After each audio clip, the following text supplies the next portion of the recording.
And greetings, everybody. Keith here. Hoping everybody's having a good day, enjoying life, living life, loving life. Want to remind everybody hit that like, share, and subscribe button for me if you would. There's a PayPal link down there for anybody that wants to share some love. All is appreciated. And of course, StreamYard link is there for anybody that wants to join the panel. Okay, and we've got John and Hank with us tonight. How you doing tonight, guys? Good. I'm doing Keith. pretty good. How you doing?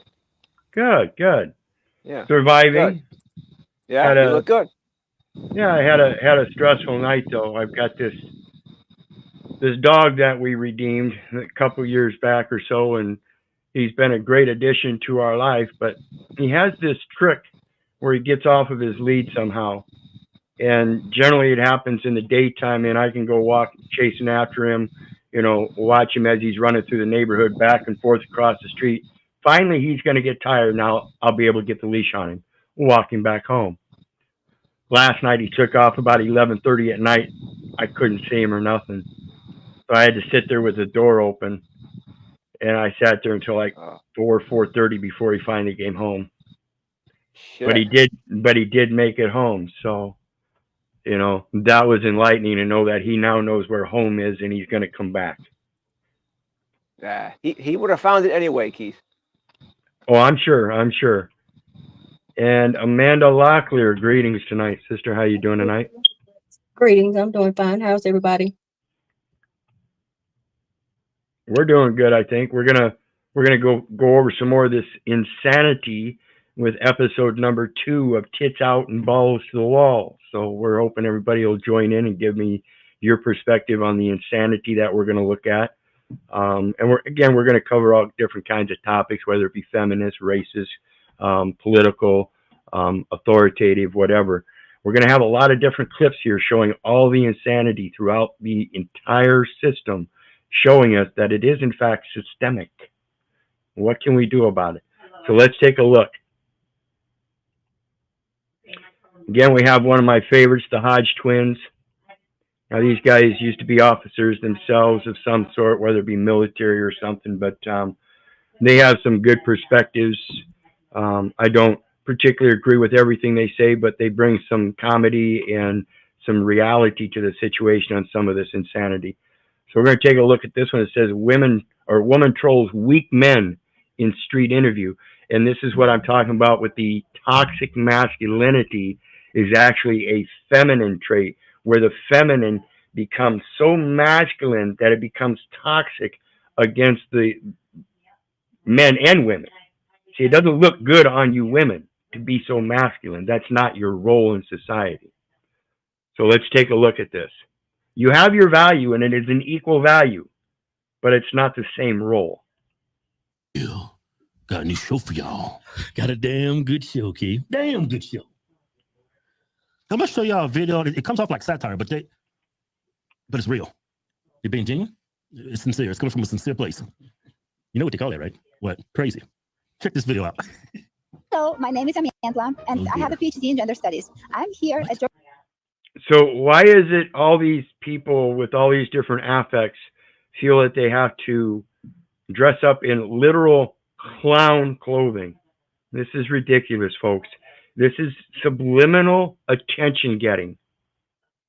It's not subliminal, it's just right in front of me. Well, yeah, but you get what I mean. It's becoming one of those things where it becomes so normal that people don't even realize it. So it's subliminal. It becomes underlying because there somehow seems to be something more important, relevant here. And this would be like whether it be gay or lesbian or transgender, we're going to find out. But either way, women in the public venue like this, you're making yourself look crazy. Does that make sense? It's liminal because she's literally dressed like a clown. It's just the new style Harley Quinn look. Right. University campus in Atlanta, Georgia, and I'm here to advocate for LGBTQ rights. I'm going to go around this campus asking male students if they would be willing to donate one of their testicles to benefit trans men and help stop toxic masculinity. Walk with me. To help benefit trans men. How is it going to benefit trans men? Are they going to surgically insert them onto The female, yes. Yeah, a being that was born female, Yes. and somehow make it a working organism. Yeah, they're going to take a ball from a male and graft it onto a female. I wonder if that's been done yet. We'll have to check that out, huh, Hank? Yes. Would you donate one of your testicles to benefit trans men? And would you donate one of your testicles to benefit trans men and help fight toxic masculinity? I'd have to know more about the medical Wow. implications of me like having a procedure to get rid of my testicles. All right, but, pause it. Just pause it right like, there. I'm not- That's a, you can definitely tell he's a Biden supporter. Hey, so I think she's a troll. Yes, she got to be. And she's exploiting the ignorant. For this dude to even entertain what she just asked is insane. If that was me, I'm like, bitch, you crazy. Hey, give him why would I chop off one of my testicles and give it to a trans man? What's the trans man gonna do with it? Trans man I'm not- transplant it. I mean, what is he gonna do with it? I mean, what's he gonna do with it? Make a salad? Does it? It just goes to hot. What's that, Hank? It's a troll, non-troll. I mean, if it was possible to do, she'd probably go ahead and try at least for the shit for giggles. So it's Exactly. a troll, non-troll.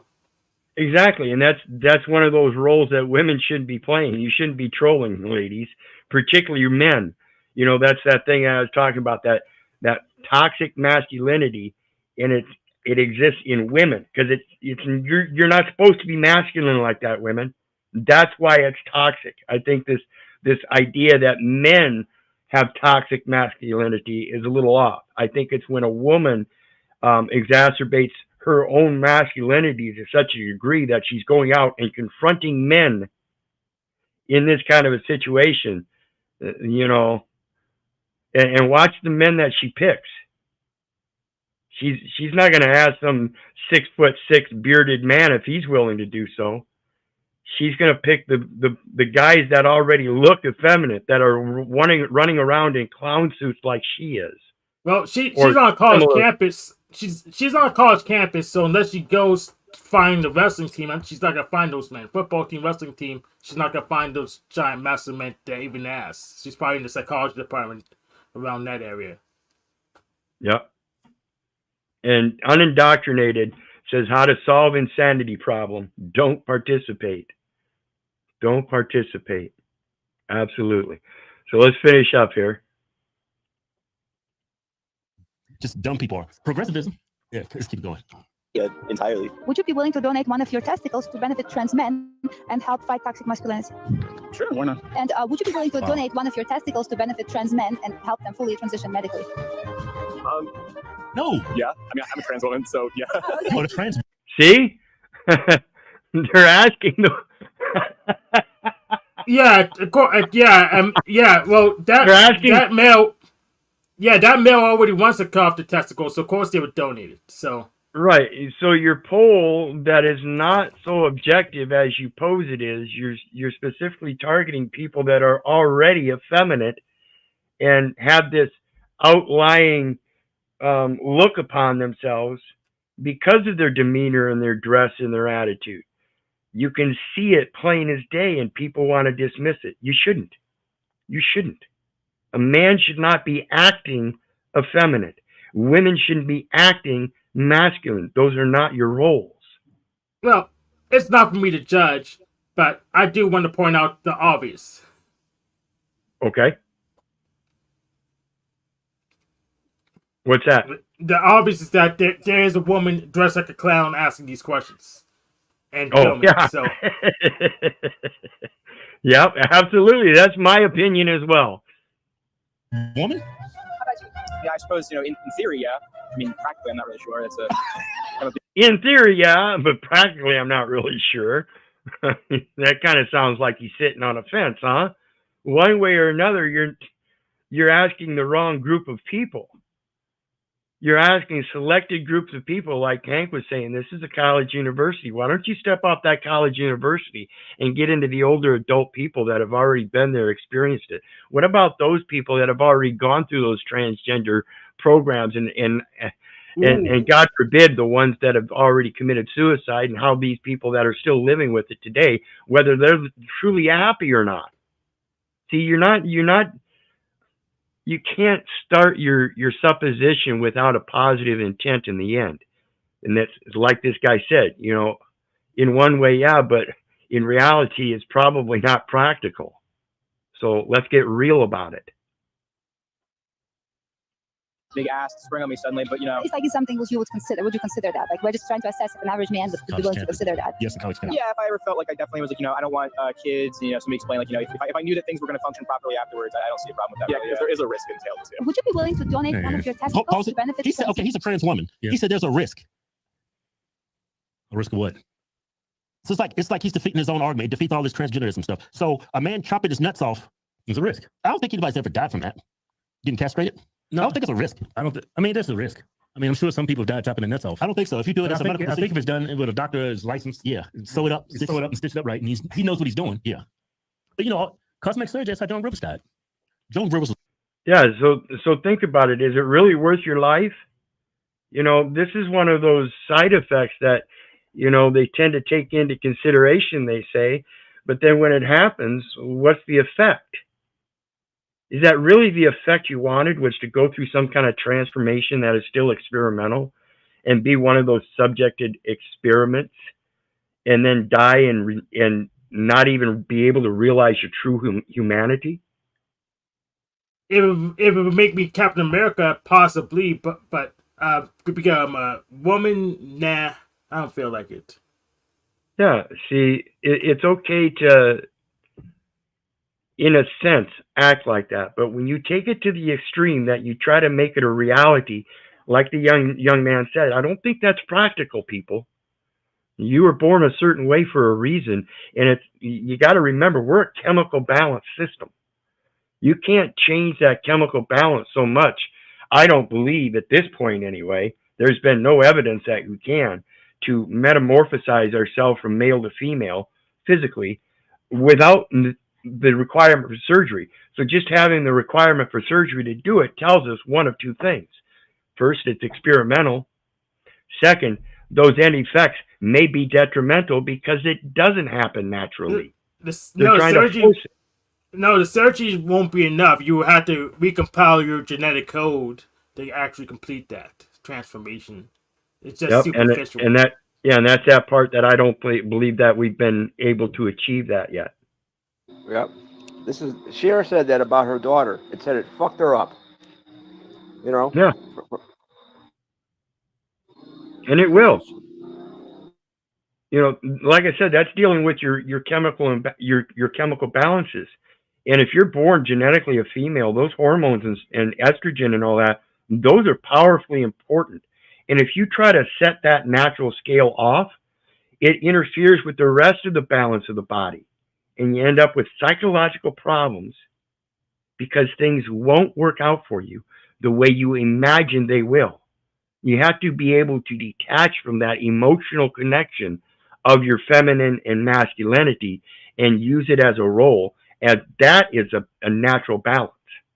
This is how people that are calm in the nature of a storm, they're able to put their emotions in check so that they can use that as a balance for their protective intuitiveness during that storm. Was 155 years old. Yeah, but just getting some cosmetic surgery. You don't need to be getting no cosmetic surgery. You're 155 years old. You asking for it. You trying to die. I'm just saying, man.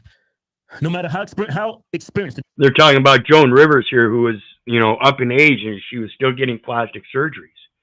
You know, with that side effect, she was still willing to take it on. And of course, it wasn't such a big cost of life the later she got on into years.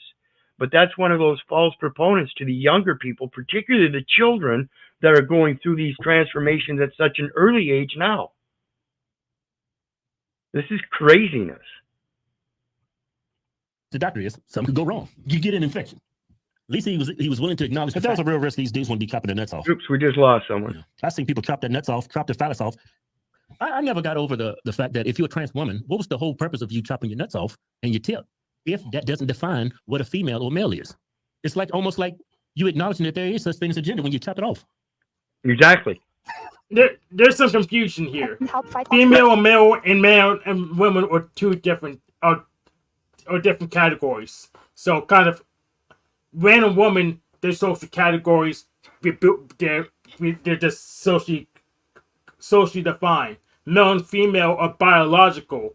You could just look at some animal, and tell if it's male or female generally. So they're four different things.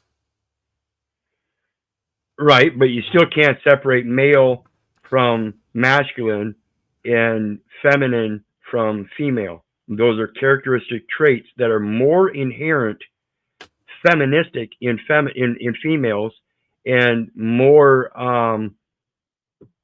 masculine in the males. This is inherent throughout all living animal kingdoms. Yes, yeah, but it doesn't mean it doesn't decide what clothes you wear. I mean, men used to wear kilts, which is pretty much a skirt. Right. So Right. And that's why I say you can act in a certain way all you want. But when it comes to the natural reality, we have to understand the man looks naturally as a man, and therefore, customarily, he may want to wear a dress, but it would again go to that cultural society. In modern times, we don't generally have any cultural history that shows a man wearing an elegant dress. That's something modern because of the feminine and masculine issues that we're coming up against, and we're finding some kind of supposed resolution for it in some people. But again, you can't force it naturally, and you can't force your ideology on others on this pronoun stuff and force other people to start calling you and addressing you by certain pronouns. yeah. That too is crazy. Yeah, I don't care if a male wears a dress, but I care about this confusion between sex and gender. I really care about that because gender has nothing to do with the sex. Sex is biologically determined. We can just check it. We don't need to ask your opinion. We can literally just check your genes, check your parts. Yep. And greetings, real quick, Eric. Hey Keith, how you doing, buddy? I love what you're doing these days. Really, really immensely. Like I don't know how. Sincerely, I love what you're doing these days. Well, our last communications weren't quite so filled with niceties and generous rhetoric. Agreed. I just I don't know, the whole not mentioning any names, that whole consortium was not very healthy. I don't know what your position is now. I've heard some things, not my business, but again, I just like what you're doing now. All right. Well, I'll entertain in joining you. But it's like I tell everybody else. You've had your caveat once. Now you're back again. This is your second caveat. This is fool me once, shame on me. Or fool me once, shame on you. Fool me twice, shame on me. Yeah, so don't do. I'm not. Yeah, I'm not gonna let this door open again. Just like Paulie wishes me to come back up on his panel. I gave him plenty of chances. I gave him an extra chance that I don't give most men. So this is it. I got you again. So let's just move forward here and Got it. I authentically 100%. I really love what you're doing these days. And it's nice to see you doing your own thing. It's actually suits you, in my view, much better. Well, it's the only thing I've actually been doing since I started doing this stuff. I didn't start out on this drama panel stuff, and I certainly didn't start out doing this stuff for a money-making scheme. That's why I'm still not monetized. I'll never be monetized. I started it out to enforce my First Amendment freedom of expression. Wait. Aren't you looking for followers? Not at all. I want people to walk along with me equally, as I said earlier. So, have you been watching along a little bit here? Have you got any opinion on what's going on here so far? No, not tonight's topic. So, I'll yield and just let you go on, and hopefully I can catch up, and my capacity affords me to do so. All right. Well, basically, we're just talking about the insanity as it rises up throughout the system in every category: politics, authoritative jurisdiction things. I got you. Yeah. You put out a video that your Sunday, your your Sunday regular thing is going to be on this sort of subject matter. So, okay, I got you. And you're Right. living So, up to what you put out there. So, okay, I'm following. all right. So let's continue on here and listen to some more of this. And like I said, this is the toxic masculinity I'm talking about in people like this. And it's the toxic feminization of people like him. Masculinity? Just like right now, would I go? Would you consider that? Yeah, I consider it. Okay, so would you be willing to donate one of your testicles to benefit What trans is it? men and help fight toxic masculinity? Yeah, I probably would. So would you be willing to donate one of your Uh-oh. testicles to benefit trans men No, say and no. help them medically transition and also like Say no. help fight toxic masculinity? No. Probably not. I don't think so. Yeah, so we're just You trying said to no. assess whether You an don't think average so. man would Yeah. be willing to like donate, I- do organ donation. No, I don't know if they would. I'm not gonna lie, but I never thought about it. I haven't thought about it. So for you personally, you wouldn't consider that. Oh, let me think. And notice he says he's never thought about it. I never thought about it either till I come across this. I thought, wait a minute. That's actually a good question, you know? So let's listen to it. And I'll be damned if it isn't plain to see. I hope you guys are seeing the same thing I am. You thought like a bit older, I would say maybe. I consider it. Yeah. Man, you damn fools. These kids at these schools, man, it's like, where do they come from? College campuses is rife with idiots. It's a bastion of wokeism. Yeah, it's just like they're sitting and thinking about it. I mean, has that even Somebody comes up- Shut up! I ain't done. See, and that's what I mean. See, I never once thought about this stuff when I was growing up. But we have generation and 2 or 3 generations now growing up thinking about this. Got to remember, we got little 5, 6, 7-year-old boys and girls thinking about this. That's a little strange, guys. It's very strange that the guy even devoted that much, whatever you want to call it, sweat equity, that even thinking and engaging with this, like my first reaction would be, what are you talking about? I don't have time for this. But people are engaging this. I guess they got too much time on their hands. This is weird. I've had too much to think. I have thought about it, and I just say, if we had the gene therapy that worked properly, we wouldn't need to do that because we could just synthesize the organ. So it shouldn't be necessary if we had the technology, and we don't. Right, and see that's another thing that the insanity of what we're coming to today started out with things like growing cartilage in the shape of an ear on the back of a fucking mouse. Who thinks this stuff up and why? Apparently, they have the technology to grow, like you said, an ear or a testicle. So why would I cut off a testicle to donate? What was the question? Donate to some Trans man. Yeah, pretty much have a male donate a testicle to a female. I'll donate both of mine, but it ain't going to be the way that trans man wants. You know what I'm saying? I mean, let's get real. Again, it's the practicality of it. I'm talking. Has that been a confirmed case of somebody like chopping off their penis nuts and transplanting it onto a woman? I don't even think they was going to transplant, Keith. I think it was like the ultimate sacrifice. They in toxic masculinity. Yeah, but these guys, the people she's asking, they got the impression like you can transplant because that's what the girl's saying. The blue hair to help them transition. Obviously. Yeah, so gender transition doesn't require any body parts. You just declare it. So this is I understand the point of the question because just with our culture, all you need to do is declare the gender and you have it. So there's no need for a donation of body parts. Right. And so far it says, yes, testicular implants have been used in female to male transsexuals as part of gender reassignment surgery. However, it says testicular implants are artificial testicles that are used to replace a testicle that has been lost due to injury or surgery. They are typically made of silicone rubber. It can be solid or filled with a salt solution. The implants are placed in the scrotum to give the appearance and feel of a real testicle and to prevent the scrotum from shrinking. The first testicular implant was implanted in 1939 by Dr. Ralph Bowers of New York City.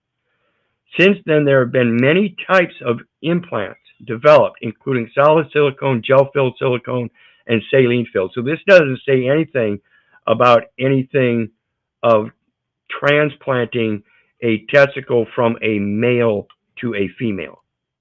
Scroll down some more and open up that medical article, but I don't trust that AI search.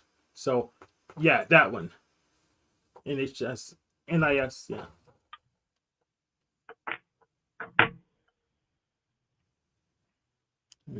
Instruction. Yeah, there's nothing in here on transplant. Exactly.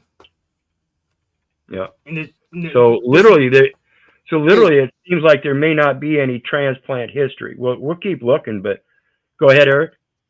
Well, this whole trans, every time I hear trans, okay, I know everybody's kind of programmed to think this whole transgender, genders are made up postmodern term. I mean, when I was a young man, there was sex, was sex, male M or F in the box. Then they came up with this gender crap. So I guess my question is, this whole trans thing, are they kind of riding on the back of this whole animal husbandry and agriculture and all this crap under USC? Because it sounds it sounds like this has a lot of commercial, Absolutely. interstate commerce kind of stuff going on. Yeah, absolutely. And I just got into a discussion yesterday. It goes, you know me, Eric, I'm going back to that enumeration at birth.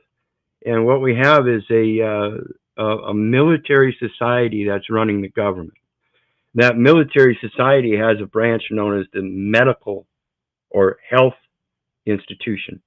And that is the Social Security program where everybody's indoctrinated through a military education, and everything is done under a Hippocratic oath through the enumeration at birth by the doctors who take that Hippocratic oath to Apollo and the Greek gods, which is not the one God ideology that the Christian society contracts in. Right. That's a violation of contract. That's non-disclosure.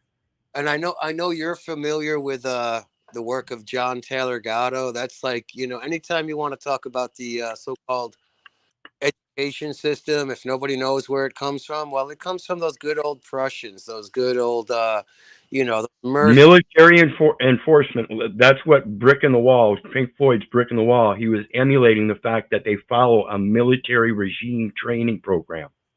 Right. Yes. So I understand that the doctors get a lot of their stuff from Hermes, but where does this Prussian education come from? Is that rooted in Christianity, or where is it rooted? No. It's rooted in the dawn of the Industrial Revolution, which pretty much started in what we're told is Europe, mostly Germany / the UK.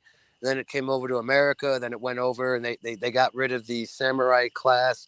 That Tom Cruise movie with The Last Samurai. This is no, they didn't. That's called the police. The police is the samurai class or culture. Well, that was at the end of the Napoleonic era, where it became a banking war. That's the important aspect. Yeah, exactly. The Napoleonic, and then we get the Rothschilds in there, and the the whatnots. But really, I mean, if anybody, whoever's listening, I can't stress enough to just search John Taylor Gatto, Gatto. He was named, he was an insider, New York City Teacher of the Year, New York State Teacher of the Year, and he's got a good thing about the American education system, which, like I said, pretty much started between Prussia / Germany, the UK, then it just spread worldwide, quote unquote, globally. But that it's basically good little tin soldiers, toy soldiers. But that's everybody infantry. That infantry that's born and raised up in that military, hospital, education, and polity. Everything's a military regime, and nobody escapes it with that state ID or the driver's license.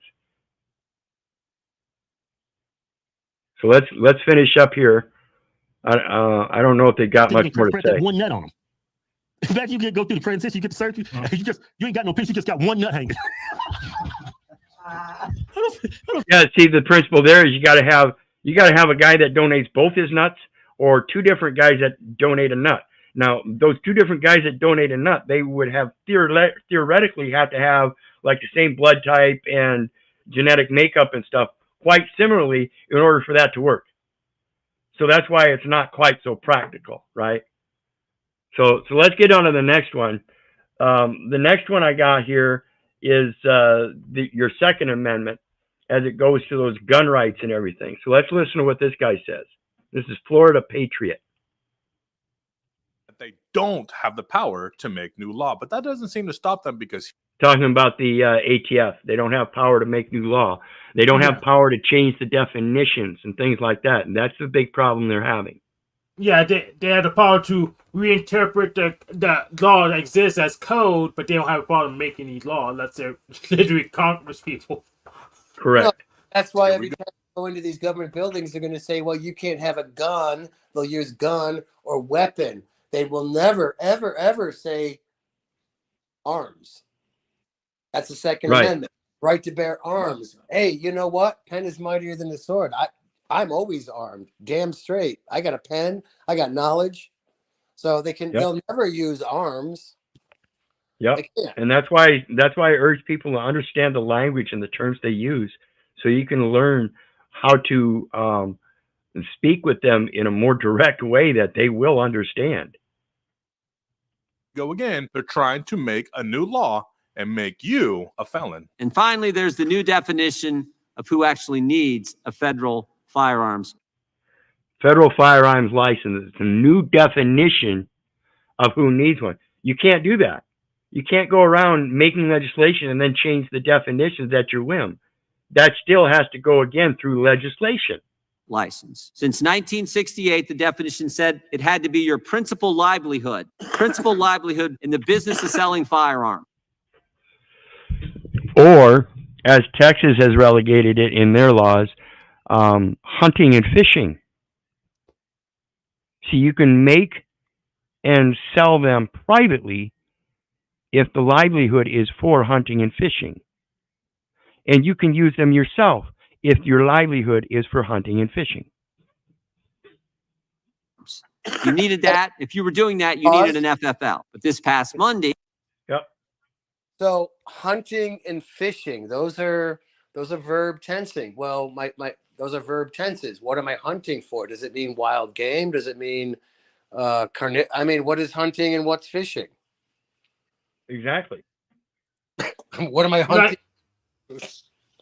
Yeah, but if I was like a fisher, but not be the actual fish and is fishing for, I guess, profiles when hack into someone's account, is that close enough? I don't know. That's why we need to define our terms especially in legislation. When you walk in court and they say, hey, are you Billy Smith and is your date of birth this? That's called fishing, by the way, technically. Yes. Objection. Objection. Hearsay. Absolutely. And this goes to things you were questioning the terms hunting and fishing. If I'm out there in the mountains and I see a bear over there, he's chasing down a deer, he is hunting. He as an animal is not required to have a license, correct? Of course not. 7 U.S.C. 136, animal includes, but it is not limited to, man. As a man, therefore, I am not required to be licensed to hunt and fish. If I see that bear running across the creek and chasing down a trout, he's fishing. It is the activity. It is not the things used to implement that activity. Yeah, I want to see the ATF try to serve some papers to some wild animals. That would make me more confident in them. Exactly. Exactly.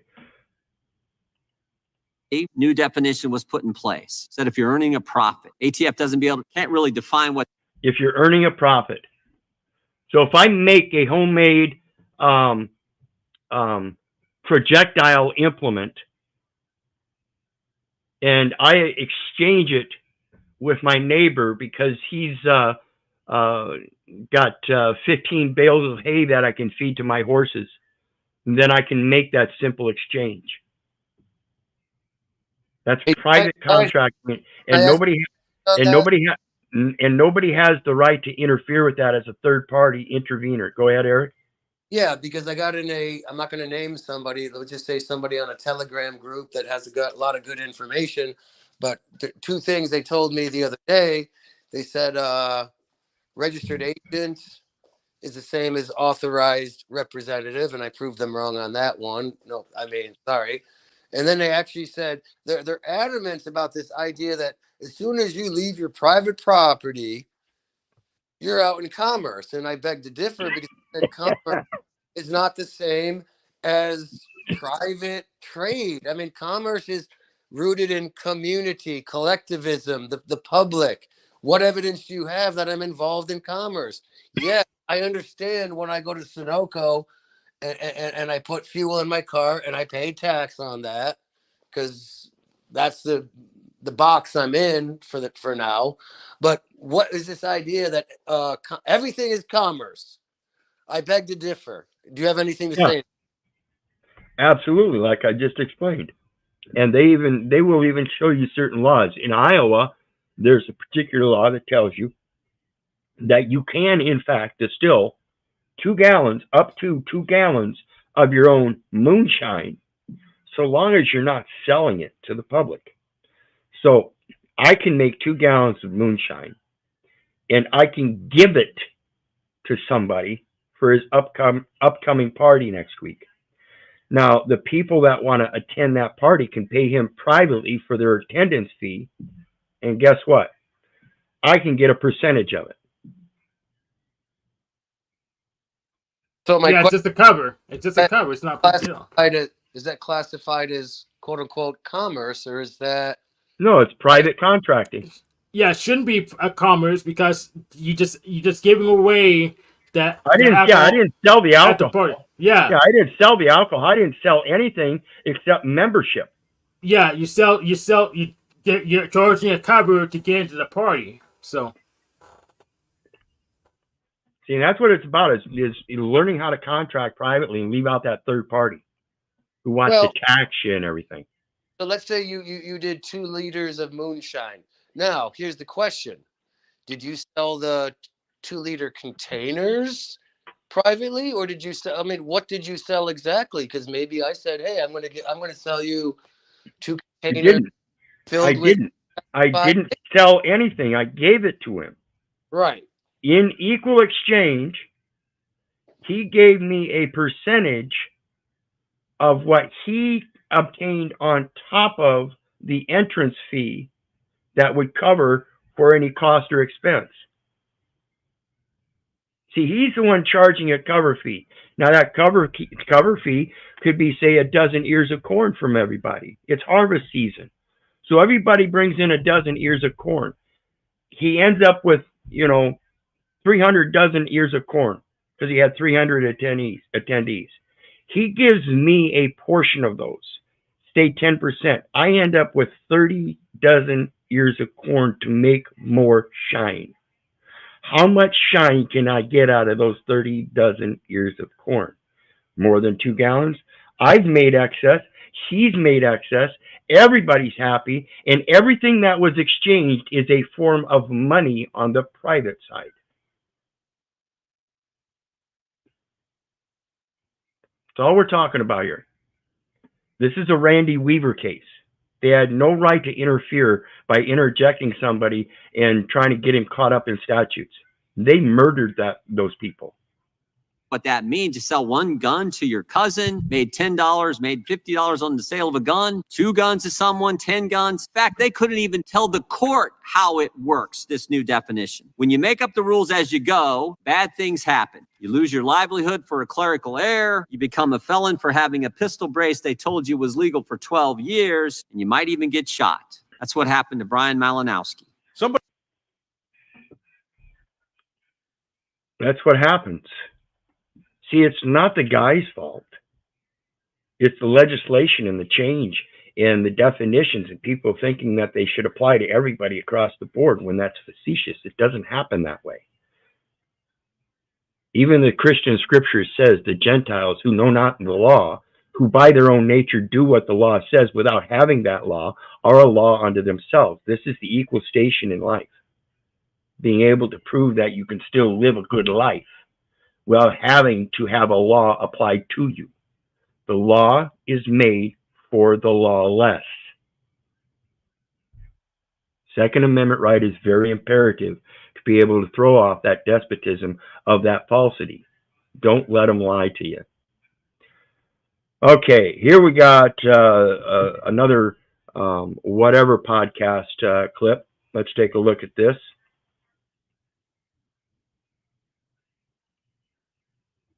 And you guys feel free to step in and say anything. Oops, we lost our volume again. Yeah, thanks again, Chris. Kate, why did I call you Chris for a moment?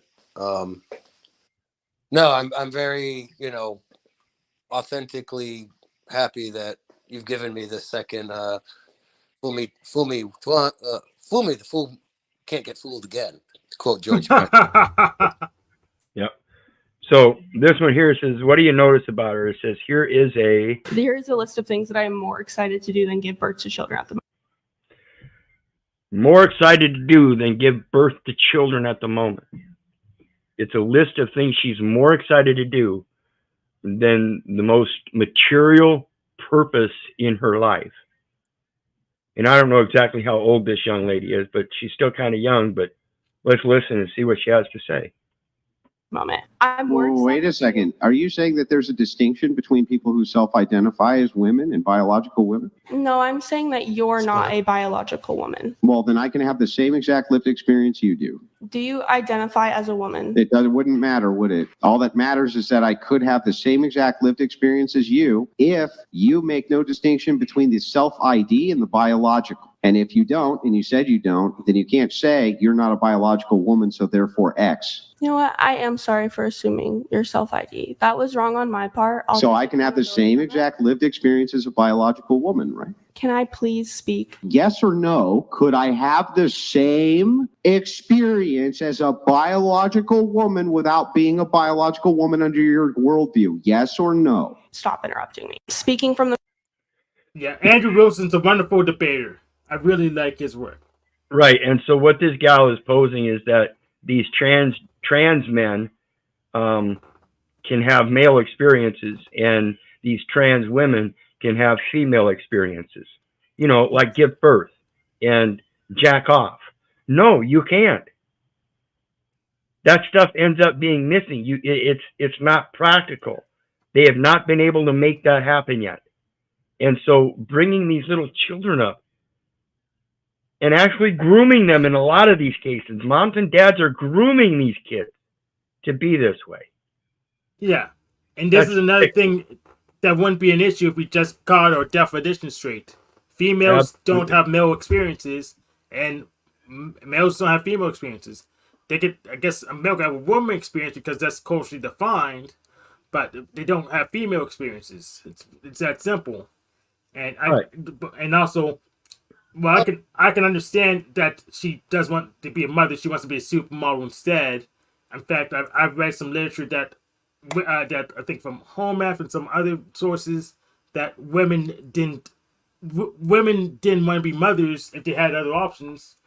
They became mothers if they were losers. They were like that female equivalent of an incel, but that's just one historical account. So. Well, yeah, and that's what I was saying. A successful nation throughout history repeats itself in that they turn hedonistic, and that's what we've got before us. Go ahead, Eric.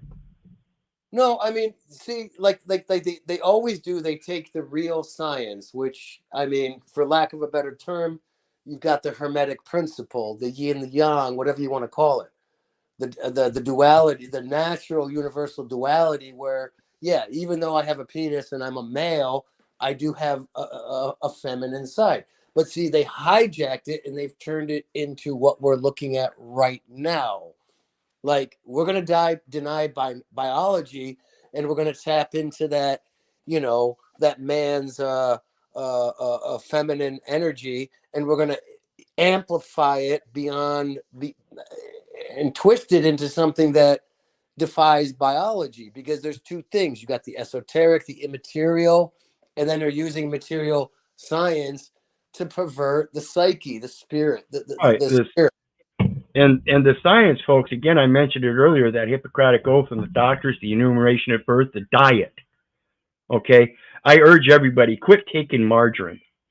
Your brain is literally made up of a very large percent, I can't remember if it's 70 or 90 percent of cholesterol, a material made from cholesterol.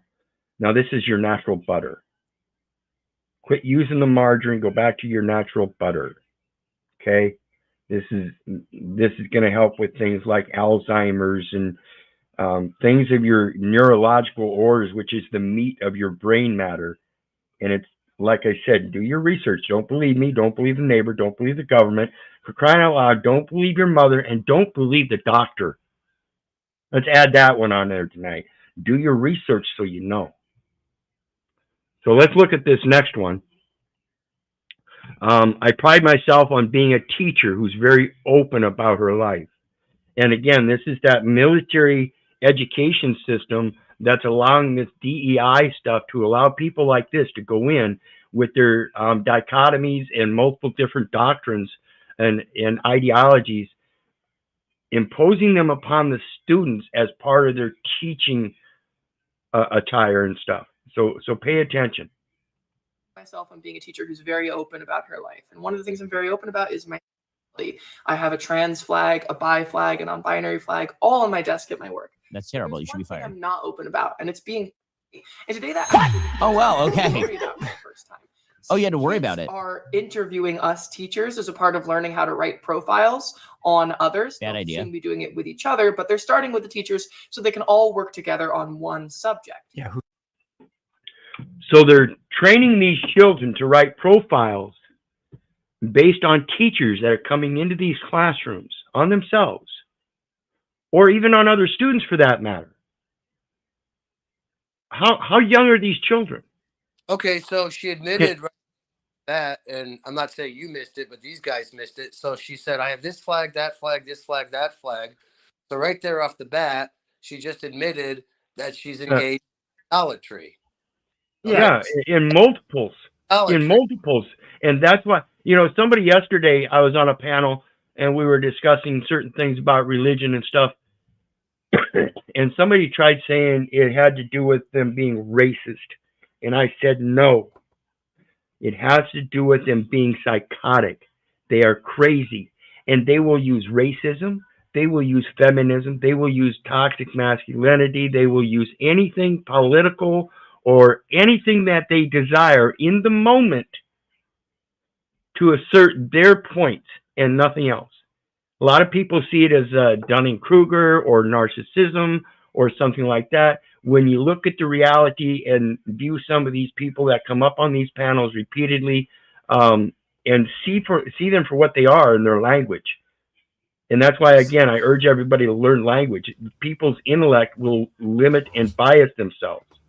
They will literally lay their own rope and hang themselves with it if you listen to what they're saying. Most people don't know how to speak the truth.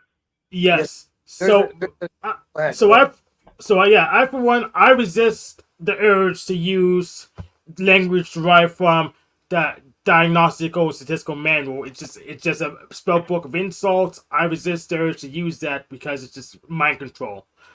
I also recognize the privileges of a teacher to teach their ideas, but I don't have to grant it. If I allowed my progeny to go to their class, well, then they'll be submitted to the opinion of the teacher. So I would just say, hey, they're forbidden from going on this teacher because I have disagreements.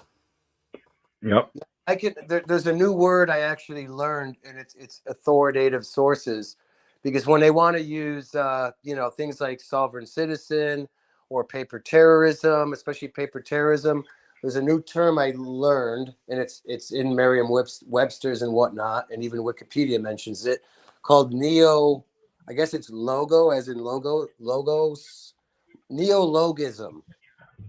It says, basically, according to the authoritative sources, that it's a new term that has no meaning. It's a made-up word. And here's the key point. It only has a meaning to the person that coined it, and they suffer from schizophrenia. So that applies to the ADL and the SPL and all these bar members. So right, yeah, and guess who's going to start applying it? The more people learn about that term, the more they will apply it themselves. So here's an issue. That's the thing about language, folks. You have to learn how to detach from the language and only accept what is true in fact. Go ahead, Yes. Hank. So all words are made up. All words are made up. That's just factual. But that's why I had to pay attention to what words I use. Yep. So let's continue on here. See what happens. Who came up with that assignment? On Tuesday is going to ask me if I have a partner. Maybe the right way to do it is answer the question honestly. Say, while I don't feel comfortable talking about who I'm in a relationship with in this specific setting, I will say that I am bisexual. I've dated people of many different genders. And if you're interested to talk about that or my own specific relationship that you're really, really insistent, let's just... So, again, why are we talking about sexual relationships with our students? Why are we doing the profile thing as if to express our own biological or emotional aspects of what kind of character we play in life? Transgender, transhuman, gay, bi, lesbian, whatever it is. No one else's business. That's the bedroom business. Why are you bringing the bedroom business into the classroom, folks? Well, don't you see it? How does this fit into a traditional, dare I say, liberal education, meaning the trivium, and if you want to extend up to the quadrivium, which by definition is a quote-unquote liberal education, which is a fine word that's been hijacked. But liberal is, if you don't know what the trivium, as in three, or the quadrivium is, look it up, and that's what we should be learning. Well, I urge everybody in accordance with Isaiah 54:17, no tongue shall prosper against you, and ye shall rise up against any tongue in judgment and condemn it. This is the inheritance of the servants of the Lord, and their righteousness is of me. If you're going to do anything, do it to correct the words. That's it. In order to do that, you have to learn those languages. Otherwise, you don't know what they're saying. How can you correct it? Just not do it in the classroom setting, and we can do it like in lunch or... And not do it in a classroom setting, which is a public setting. So let's do it in a private setting or a more private setting, like the lunchroom. Excuse me? Again, this is where the teachers are expressing their dichotomies and doctrines and ideologies onto your children. If that's really what you want, I guarantee you they're going to come home confused and not listen to you. They're going to listen to whatever their fancy says they can because there's so many that they can choose from, just like genders. Yeah. Imagine that. Yeah. If we give our progeny up to those teachers, that's just their privilege to do that kind of thing. So what we do is just say, no, we're not going to allow it. We just don't give them that privilege. Yeah, we open this venue to our children as a semblance of a multiple platforms of enjoyment and imagination and stuff, so they get involved in those and forget all about reality, and we've got to stop that. Got to start listening to the reality. In the after-school GSA? Or you could stop talking to your students about your personal life altogether because it's totally irrelevant to their education. My pride. Absolutely. Very simple put. Well, here's the thing. Once I offer my kids up to the teacher, there's not really too much I could do unless I literally audit the class. So I would just say, if I have a suspicion, I'll just not grant the permission. I mean, yeah. She said she has the flags in her classroom, so. Well, yeah, nope, not that one. Yeah, and I think parents need to start learning how to take that control and authority back. We have to understand the ultimate authority over those children is the biological parents. And we've got Sneaker Chop with us tonight. How you doing tonight, Sneaker Chop? Even go in public without seeing. Okay. So yeah, but the parents override in loco parentis. This period. So. Yep, and that's Social Security Act, Title 11, Section 1101D. You can read that for yourself. Again, don't believe me. Do your research. Section 11 of the Social Security Act, Title 11, Section 1101, subsection D. Read it for yourself. Nobody can take the charge over the of child over the objection of either parent. And then they use the term or local parentis. And this is the state, the false patriotic father of those children. Again, through the enumeration at birth that says there's a contract to take care of that child through the state if the parents falter in that. That's the intervenience of that child protective services and stuff. They're not seen as your children. They're seen as the children of the state, wards of the state. Yeah, come back next time, buddy. Don't come up blaring your music. We can't hear anything.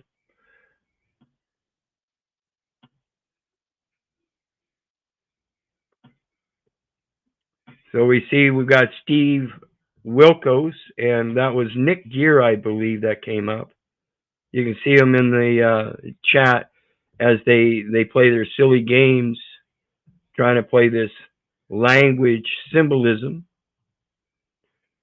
And of course, we got, let's show Steve Wilkos here. You know, a real great character. Has no balls, can't come out with his real name. Can't do his own streams, evidently. Then we got Brian Rizzo. And then you got OG Geezer. We got flooded with trolls tonight. See, this is the insanity.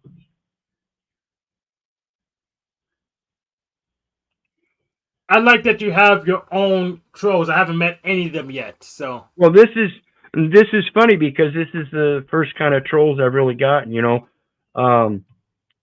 Snafu tries to come up every once in a great while, but other than that, nobody ever comes over here. You know, I'm not a well-known channel. We got Vincent DePazio.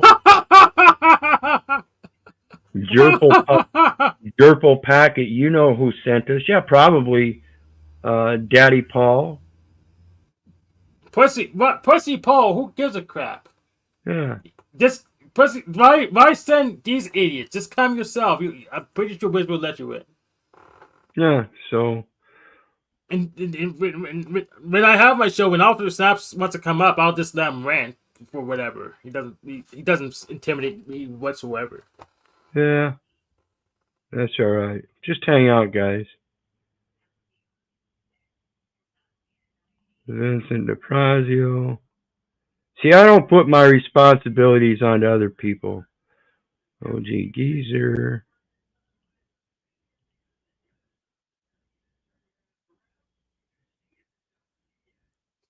I'm going to check if it's being restreamed to Enslavia. Pipe Weed Piper. It's a Nazi website called IP2. We know that's a protocol. That's a privacy protocol. They find small channels to hijack with racism. See, that's okay. See, that's what we talk about is racism here. You know, see, folks, I talk about Hitler's willing executioners all the time. You know, that's what America is slowly becoming, Hitler's willing executioners. See, everybody wants to act in this insanity, and they want to use another man or another man's language instead of what's truly in their heart to say that as an excuse for why they act the way they do. You know, see, even these guys, they can't say that it's me doing it myself. I'm the one with the kahunas. And they have to pose that, well, somebody else sent us. See, that's the mental attitude that shows that these people have zero power. Yeah, I don't think it's Enslavia. It probably comes from some other source. Oh no. Yeah, I don't either. Could be. Yeah, I'm gonna rule Enslavia out right now. They're busy with something else. They're still watching the philosophy video. So. Yeah. So we don't know where you're coming from. Come up on panel and explain yourself. We're not getting your message. Megno Crust. Kadeem, you have to show yourself on camera in the back for me, please. Nope. Let me pull me up first.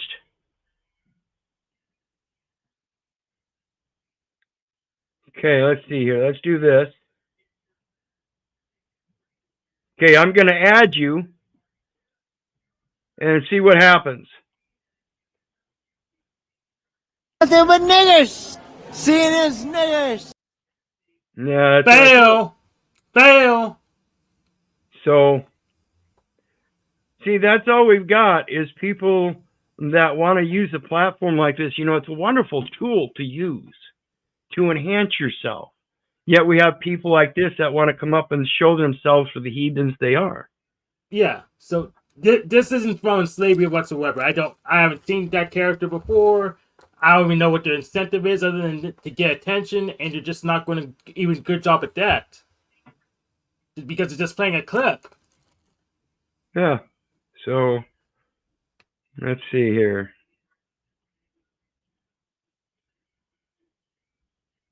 Yeah, come on, guys.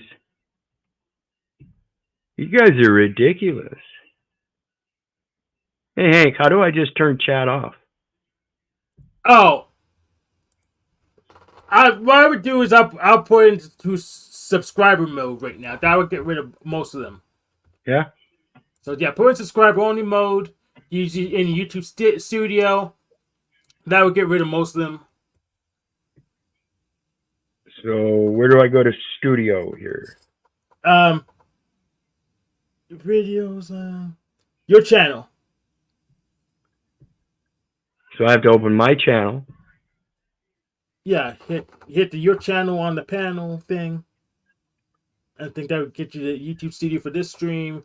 And what you do is select subscriber only mode. Or I think you may be able to do it in just your YouTube tab if you have that open. For this stream. Yeah, if you have a tab for YouTube for this very stream that's going right now, in your profile, the one that's running the stream, you may be able to toggle subscribe only mode from there.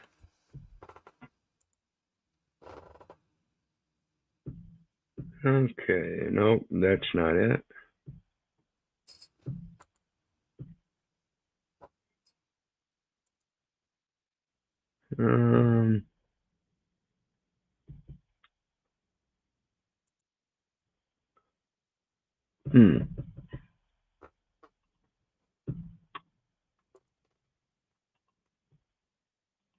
Well. Or we can look it up real quick. We'll watch a video on it. Yeah, that's okay. We'll see who's still here. Let's see here. Sorry about the predicament here, folks. While we're waiting, go ahead and please hit that like, share, and subscribe. And, you know, Eric, I've got you sitting in the back there because it's a coinkydink that the one day you show up and, oh, I guess he left. So the one day that you show up and all of a sudden this happens. So, okay, we figured it out. You know, I appreciate the views. I really do. But the problem is that I'm not your regular little puppet.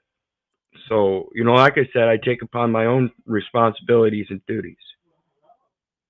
And he has tank range shotgun with him. I mean, I already wrecked like a couple dozen trolls, so what's one more? Where do I set this sub mode? No, I don't want to do that because that'll distract from people wanting to get those notices and everything. So. Did you hear the phone ringing? Yeah, you guys are ridiculous. Okay. You know?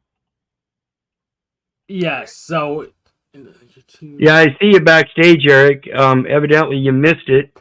I said it's funny the day that you show up, that all of a sudden now I get bombed with all these fuckers. So, you know, live and learn. Yeah, so it's in the stream setting for this stream.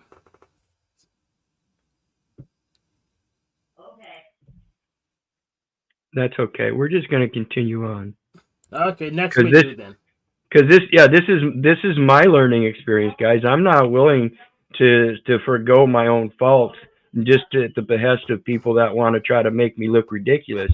I already look ridiculous in certain platforms in certain ways, and I'm willing to accept that. It's the cowards that can't come up here and be real with themselves and everybody else that don't understand that. So we figured it out. It's not in slavery. It's you, Eric. So just knock it off. Maybe.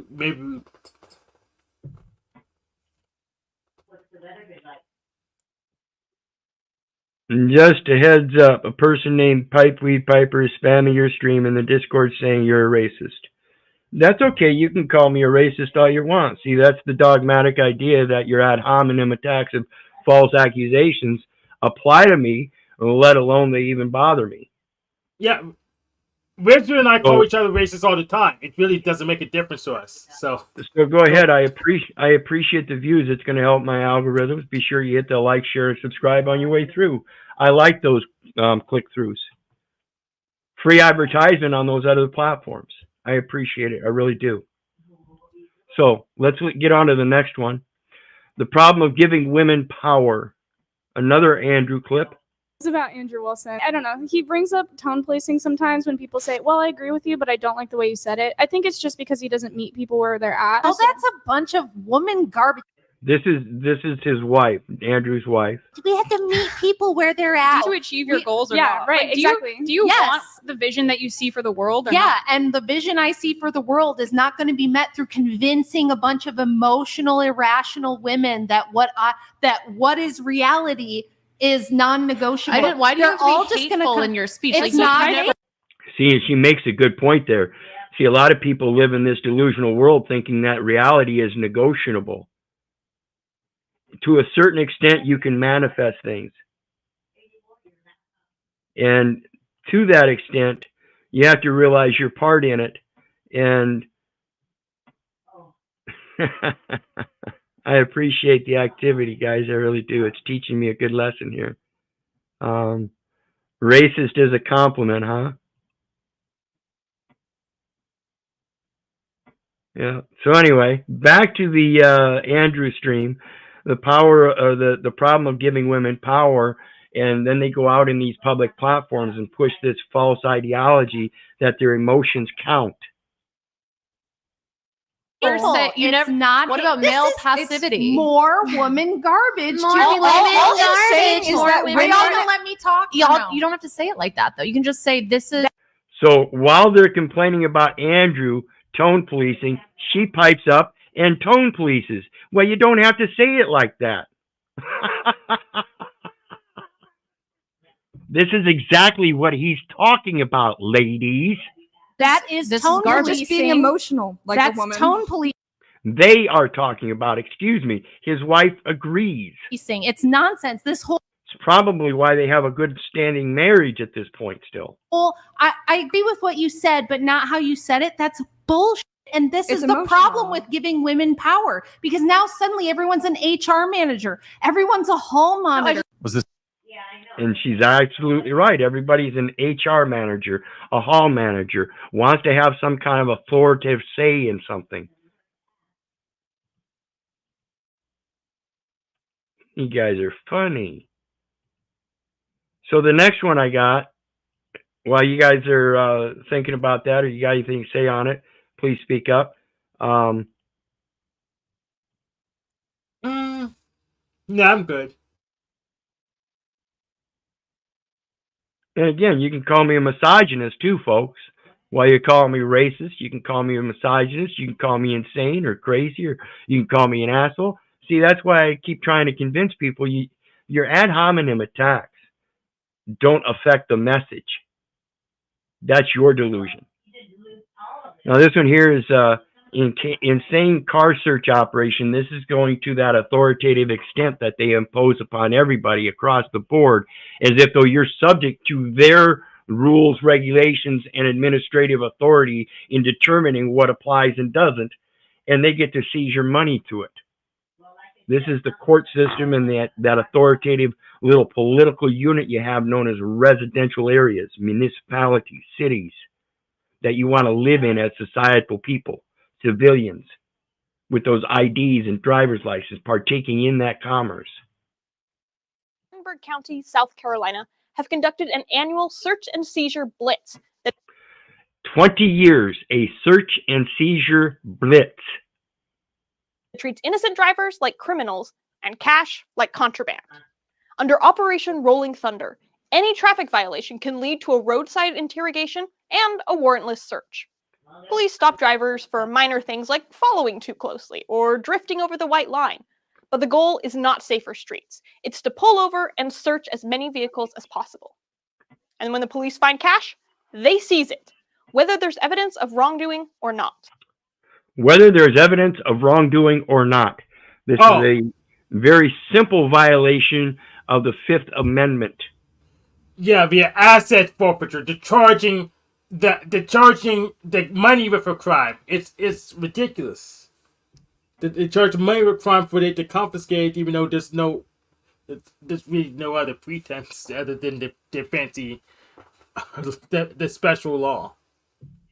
Right, and that's why I get so, when it comes to those IDs and driver's license and the Social Security and the enumeration at birth, the birth certificate, if you read those statutory laws and definitions and find out how they apply, it's only because you wish them to be applied. It's all voluntary. So when they come across property that has a takings clause that says you can't just take it, that you must have a necessity, and it must be a military necessity, and you must give them compensation for it, and you do so willingly without any kind of authority or anything, that's one of the most egregious violations at the local level. That's sedition. Using an authority that you pose that you do not have. Yeah, which is why you should fight each and every parking ticket, traffic ticket, so they get some pushback. They won't bother to do this kind of thing. Yep.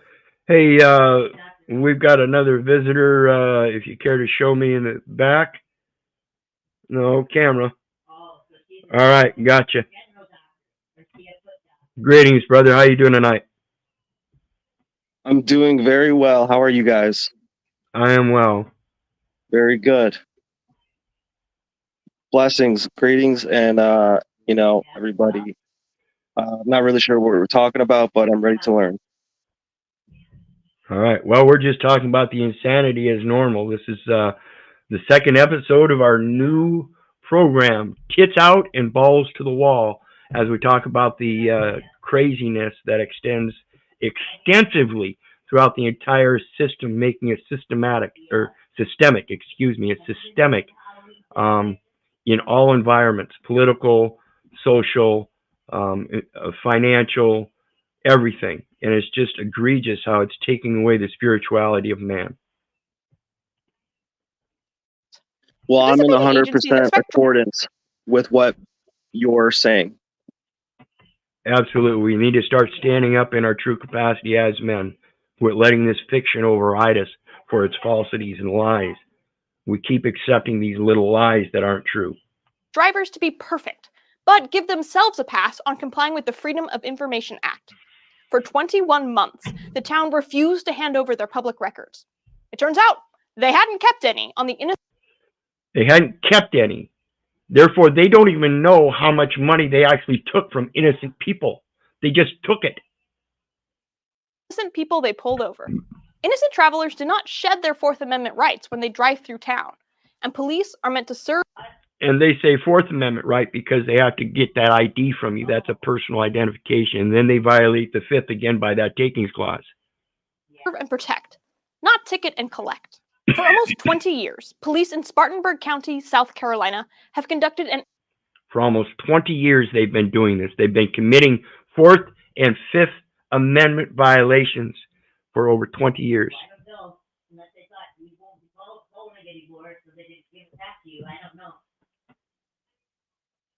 What was that? What was that noise? That was in the background. That was my companion. Okay. That's fine. I was just curious. But anyway, so you see the extent of it. It's not just in the now time. It's been happening here anyway, in this particular video, for 20 years. Oh, yeah. For sure. At least, I mean, I'll take a wild guess. Let's call it 300. Yeah, technically Technically, in a way, yeah. Technically, in a way. So the next one I got is says Georgia father son arrested over Walmart's false accusation. Oh, I Check know about this these. out. These are this. I guarantee you, this has to do with the cameras and the self checkouts. Well, not necessarily the self checkouts, but the fact that I the got the self cameras checkout records. Yeah. Well, the fact that they paid for them priorly at a prepay checkout Oh, counter, and then went and got the supplies according to the ticket. So okay. let's take a look here, It's a news story. because it shows I don't like the that guy when you on do the the right. investigation properly, you gather all the material. Watch what happens. Look how he's holding his hands. Forsyth bro. County man's visit to a These local are Walmart ended with underground. deputies at his door serving a warrant for his arrest Dude, after store employees accused they him of think this is their shoplifting. job. Fox Joy Dukes is live with more on the story This and is the evidence that he says the sheriff's office and Walmart missed. Wow. Joy? Joy? The arrest, Courtney, that man What? tells me he has been to Walmart hundreds of times, but never would have imagined a trip to this one would have landed he and his teenage son in handcuffs, falsely accused of stealing bags of sand that a receipt shows that they paid for. Oh my God. The bags of sand are right underneath here. Body camera video from Forsyth County Sheriff's deputies shows them reviewing surveillance. Yo, for this is. Do you know what this is? Walmart on Profiling, yes. No, it has to do with a 40-year-old virgin and the bags of sand. When he says boobs feel like a bag of sand, and this is like some fucking programming, bro. This is crazy as fuck. I don't watch, agree, Bounce Boy. No, Okay. watch what happens. Watch what happens. Because they say they checked out the video, and when they checked out the video, obviously he stole it. But what they forget to tell you is they didn't check out all of the video. Browns Bridge Road last Saturday. The clip shows a man walk into the store and then out with several bags of sand. So this is them loading them up. Well, Michael Cruz, the man in question, tells Fox 5 the video Walmart used as probable cause for he and his teenage son's arrest was missing a fundamental part of the story. The security guard had started the tape and started looking while we were at the sand, or while we were looking for a cart to get the sand. She didn't bother to go back an extra 2 minutes to see that we were actually in line at the cash register. Cruz says he'd taken his And prepaid for it, and had a ticket, and went back and got the sand, and walked out with it because he had the ticket saying so. That makes sense.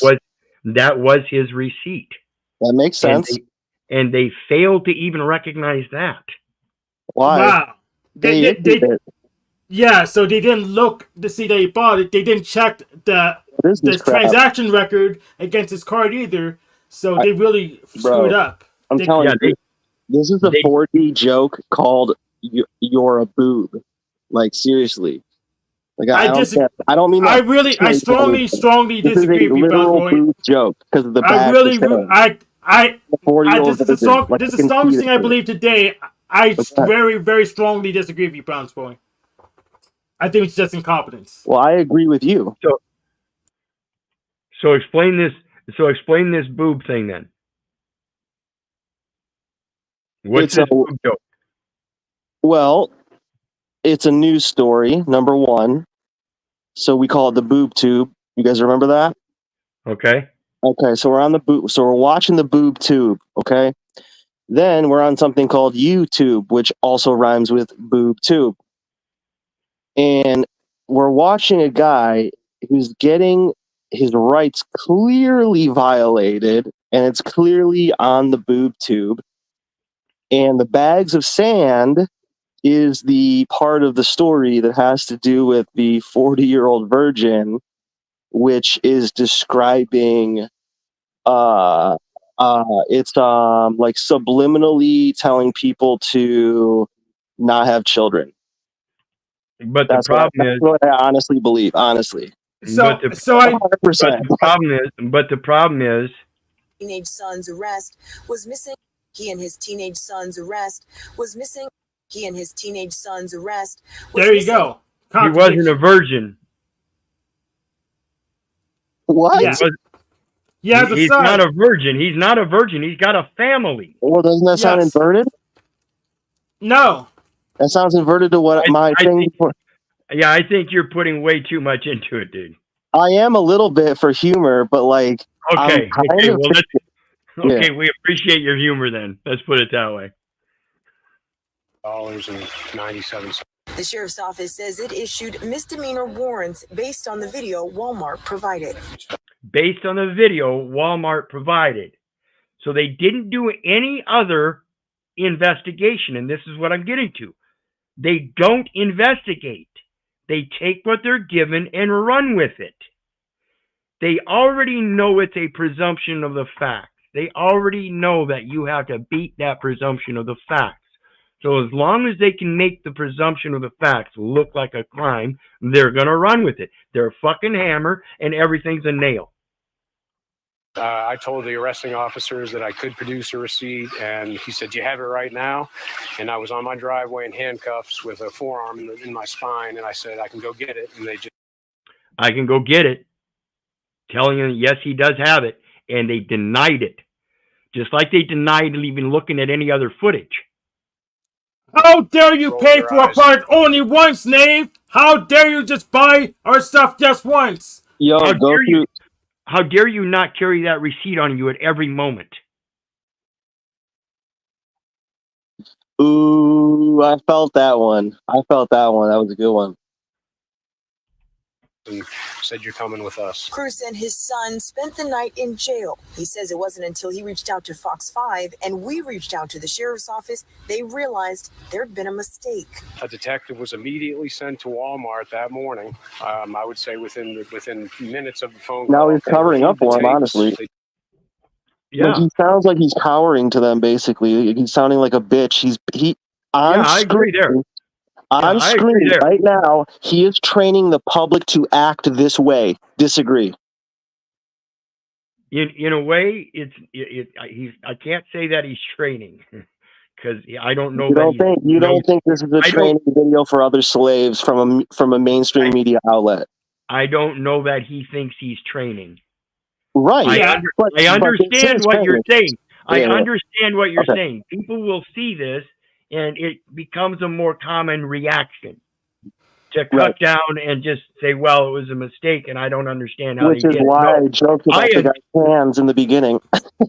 Right. And that's why I say, this is systemic. It is not something that's new. It is systemic. It has been going on for a long time, and people need to wake up to exactly what you're trying to point out here. He should have been fighting for his rights much more strongly in the beginning, I think. Wait a minute. No, I'm not going to put up with nothing. Somebody's going to get that goddamn receipt. Somebody's going to get that goddamn receipt. Somebody's going to get that goddamn receipt. I'm not going beyond that point. I got that goddamn receipt. You're going to allow me to bring that receipt. Yeah, I want to show the goddamn receipt, and I want to talk to a lawyer too. Like, how would Make they- sure you let the lawyer read that receipt out to you. It just seems honestly so fabricated to me. Like, how would they have treated Hank in that situation? They would have treated him even probably worse. You know what I'm saying? Like, no, fool. Because I stick to receipts. I have the receipts. They wouldn't dare. well, this guy's a nice guy. You know, he's on the news, and he's just a normal guy, and he's telling us how to behave, and that's what I'm thinking. Like I said, everything I get railroaded like that, you're a fool. And like I said, that might be part of it because it's now after the fact and he's calmed down. He might have acted more severely in that incident. I don't know. But the way he's acting now, I agree. It seems like he's cucking up. I understand that. But we have to realize that that's why we're discussing this, guys. We have to be able to point this stuff out and see it for what it is. Not make too much of it, but see it for what it really is. Correct. Just like you don't want them blowing it out of proportion for you, don't blow it out of proportion for them. Correct. We determined that what happened was that we purchased the sand from the cashier. The solicitor's office dropped the charges, expunged both their records, and reimbursed their bond. You're going to take out a warrant for somebody's arrest, and you've got to be 100% sure. You have to realize what this is doing to that person. And the sheriff's office told Fox 5 that Walmart, quote, agreed they were wrong on the accusations. We reached out to Walmart for comment. They referred us back to the sheriff's office. Now, coming up. No, they're only going to admit that they were wrong and referred to the police. Now, while I understand that, I don't agree with it. They should have responded and said, and you need to follow up with the police because, you know, though we admitted our wrong in it and didn't fully review the video, technically it is their job as well to uphold that justice and integrity of the record, to have done a more proper research rather than just taking our material and running with it. And this again goes to the comprehension of people in the community on both sides of these things. Yeah, and if I was in this situation, what I would do now is drag their asses to small claims court and get all that sand for free now, since they wasted my time. So I am gonna steal the sand now because you wasted my time. It's a battle, huh? Always Damn a right. battle. Well, I think we made it through our. Looks like we made it through our thing there. We're back down to our normal 20 viewers. So anyway, appreciate it, guys. One last reminder: hit that like, share, and subscribe button if you haven't. Remember, there's a PayPal link down below for anybody that wants to share some love. All is appreciated. And let's get into the next one. This next one, this psycho has been on the show a number of times, I guess now. I've seen her in several different outfits, but this gal is just total lunacy. And she even has a book out. I can't believe that's great. I can't believe these people. Yo, I think they got AI writing books for tards, for real, now. Yeah, I think so. They write books for all education levels, including yours, Bounce Boy. Basically, yeah, people can put a general concept what the in. is going on? These guys. People can put a general concept into one of these AI generators, and it'll draw up a few paragraphs and stuff. And that's all they got to do is sit there and put in a little bit of concept here, and then add to it here, and then add to it here, or switch it up here and switch it up here, and you can get a whole storyline. That would make me feel smart. That would make me feel smart. Absolutely, that's the Dunning-Kruger. And understand again, people. Smart if I think about it. And understand again, people, this AI is not what you think it is. It is not self-thinking. It is an input program to this day. It will not be any kind of form of self-thinking for at least another 5 decades, in my opinion. And when it comes down to that, we have to realize that all this stuff that we're getting as that input is other man's input, and it's not true and accurate. The courts have already denied the attorneys the ability to use chat GPT generators to draw up their cases because it's proven to be false so numerously that they've had to throw out too many cases. Yeah. In fact, here's how I describe these so-called large language models. They're chatbots. They're search engines with chatbot interfaces. That's all they are. They're search engines with chatbot interfaces. I see what you're saying a little bit. Yeah, and it's not going to be anything but it's not going to be anything but interpretive at this point. It has no observation of itself. It has an input. Right. Guys this is not what we thought it was, girls. Like they brought us to a fight. I'm simply saying that was what it was invoked. And her book is Bad Bitch Handbook.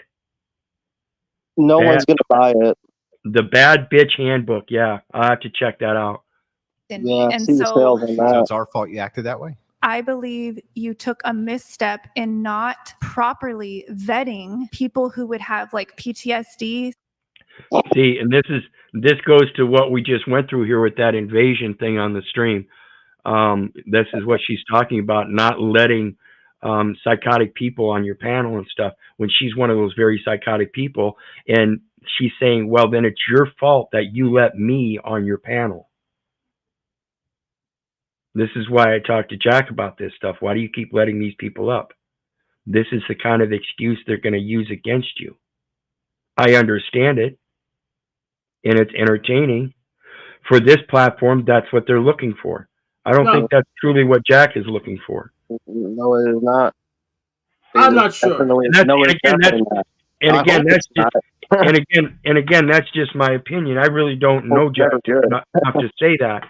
But that's if what I get from Jack is that he wants to put out a message, then that message can't be heard if everybody thinks the channel is about drama. That's 100% right. So that's not even a question. It's not even a question. Here's the thing. Jack is seeking unanimous support for peace, and that will require living everybody. So, narrative. Yeah, I have to use a narrative to communicate. I don't have any other option. Well, and that's why we use our imagination so we can instill it in others. But it shows in our language, like I said earlier, a man's intellect is limited and biased by his language. So pay attention to how he speaks.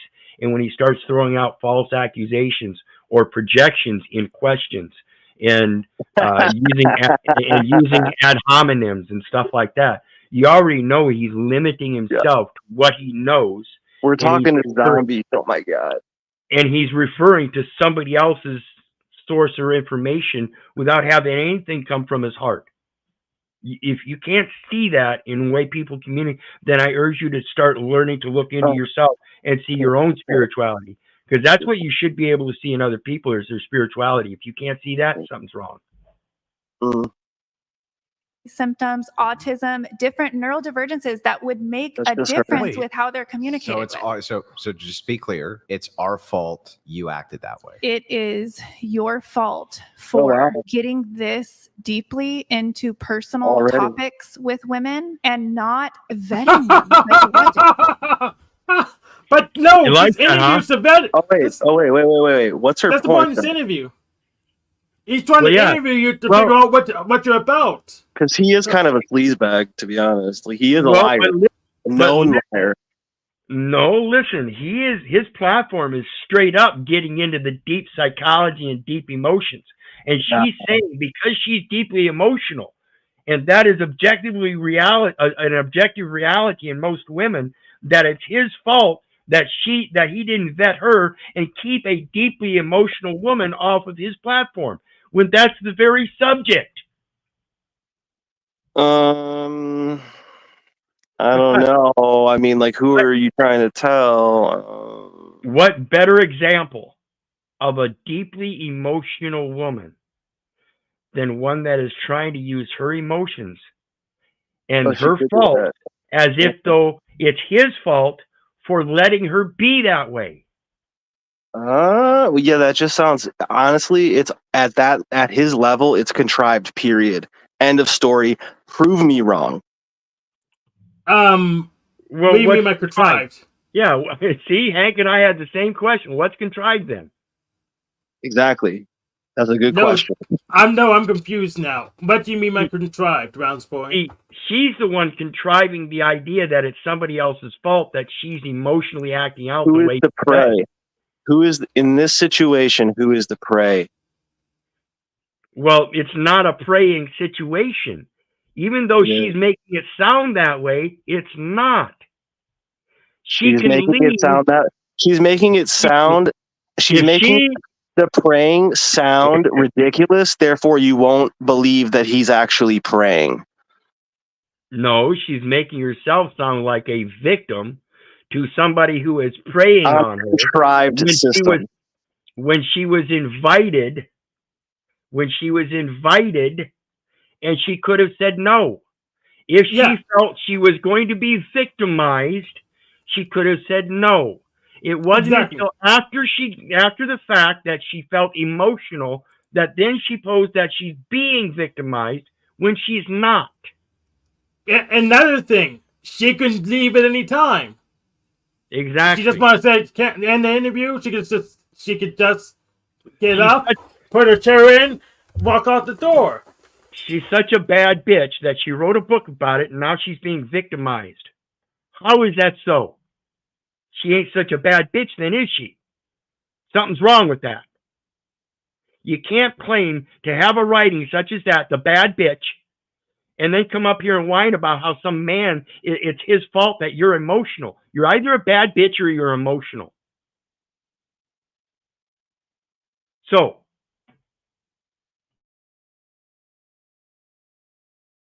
you want me to do a psychological? It could I'm just not literally be a capable. couple questions. That's It could be like, do you have a history of PTSD, for example? But then, do hold you on. have Wouldn't any that mental be- disorders that Brian, are under Brian care? wouldn't even be qualified to judge the measurement, even if they answered yes. Basically, what the is going on? These guys are. This is not what we thought it was, girls. Like they don't brought speak us for to the a other fight. women. I'm Don't speak simply for the saying. other. okay, so I understand that. I truly do understand that, Browns boy. It may well be staged. But just because it's staged doesn't mean we can't or shouldn't talk about it. This is the stuff, whether it's staged or not. This is the reality of it. You see this in everyday life. People blaming others for their emotional behaviors because they didn't stop them. It's not my job to stop you. But in saying so, you want to talk about it, I'm going to get deep and blunt about it. If you get your feelers hurt because I'm trying to give you the reality of it and help you stop that behavior, you can't use that same facetious bullshit on me. This is that tone policing shit. I don't give a fuck. It's the principle behind the message. It's got to stop. This is a real life incident. And I don't care if it's staged or not. We see it before our eyes, and it gives us a foundation of the reality we see outside of this stage. We see this exact same thing happening every day. Not just to ourselves, but to other people. Go ahead. Yeah. So maybe I'll grant that. Maybe every example of this kind of interaction is staged. Well, I don't like it, so I'm going to comment over and say it's stupid. So even if we assume every interaction in my life that I see that's exactly like this one, they're all staged. Well, I say, I don't like it anyways. I don't care that it's staged. Stop staging it. And I've said many times now, and I'm going to make it clear again, which I should during each one of these tits out and balls to the wall videos, is that you got to understand, watching all these kinds of videos repetitively, constantly, you can't let that affect you mentally and emotionally. Okay? You have to be able to look at it in an aspect of apathy. Put all that shit aside and look at it for its reality. Is there reality in this? Yes. Let's look at that reality then. Do people act like this? Yes, we see it daily. People thinking that their emotions have some kind of authoritative enforcement for anything. Without the foundation of logic and reason, your emotions don't count. So let's look at the next one. Let's see here. Abu Dhabi owns all the parking meters in Chicago. Check out this kind of contracting. Which Abu Dhabi? Is it the one that's not local to America? Fun fact, almost half of...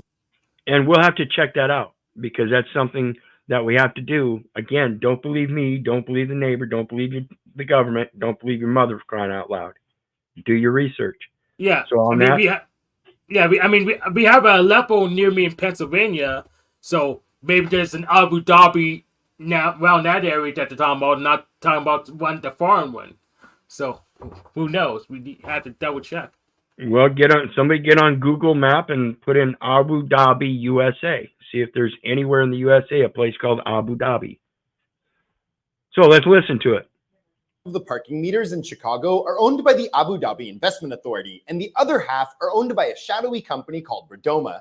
The city of Chicago was hit hard by the 2008 financial crisis. Remember that? 2008 financial crisis, that's that mortgage default swaps. Well, they've just converted from mortgage default swaps to credit default swaps, folks, just for your information. Little known fact. And desperately needed money. So Morgan Stanley offered them a deal. A group of investors they had put together would give them $1.15 billion in exchange for all the money from the city's 36,000 parking meters for 75 years. For 75 years. That's an awful long contract, folks. That is almost so long that it seems to be unconscionable. It was a bad deal, but out of that investment authorities from the UAE, so confirmed it's a foreign one. All right, thank you. Abu Dhabi, the foreign Abu Dhabi owned. Desperation, the city took it. Immediately after the deal was signed. Desperate, the city took it. Immediately after the deal was signed. This is known as novation in contracting. You can change a contract at any time. You know what's weird? You know what's weird? Why do you need to contract out the parking meters when when they already own them? It doesn't make any sense. Exactly, and that's one of the problems. That's why it says they say they were desperate. Why would you be desperate? Isn't that your income and you're willing to sell the now time income for a future benefit of some sort? Did you do that? So check this out. Look at how they ripped everybody off. The investment group jacked up the price of parking in the city, and Chicago is one of the most expensive places to park in America. Also, if the city ever wanted to hold a parade, remove a parking spot, install a new bus stop, or limit access to a parking meter for any reason, they would have to pay the investment group the value of the parking meter to do so. And by 2023, they had to pay the group $79 million for any one of those reasons. $79 million for any one reason. Okay. So what they need to do is pass a law zeroing out the value, kick them out, and take their meters back. Well, they have to prove that unconscionability, and that would be the fact that they jacked the prices up right after they bought them out. Yeah. That's unconscionable. That's just like that guy that bought that medication and then jacked the price up, made it so expensive nobody could afford it. It's the exact same principle. You're not supposed to do that in contract law. That's called unconscionable and bad faith. In 2023, the investment group had made back all their money, plus an extra $500 million. Plus an extra $500 million. With 61 years still left to go. 61 years still left to go. $500 million.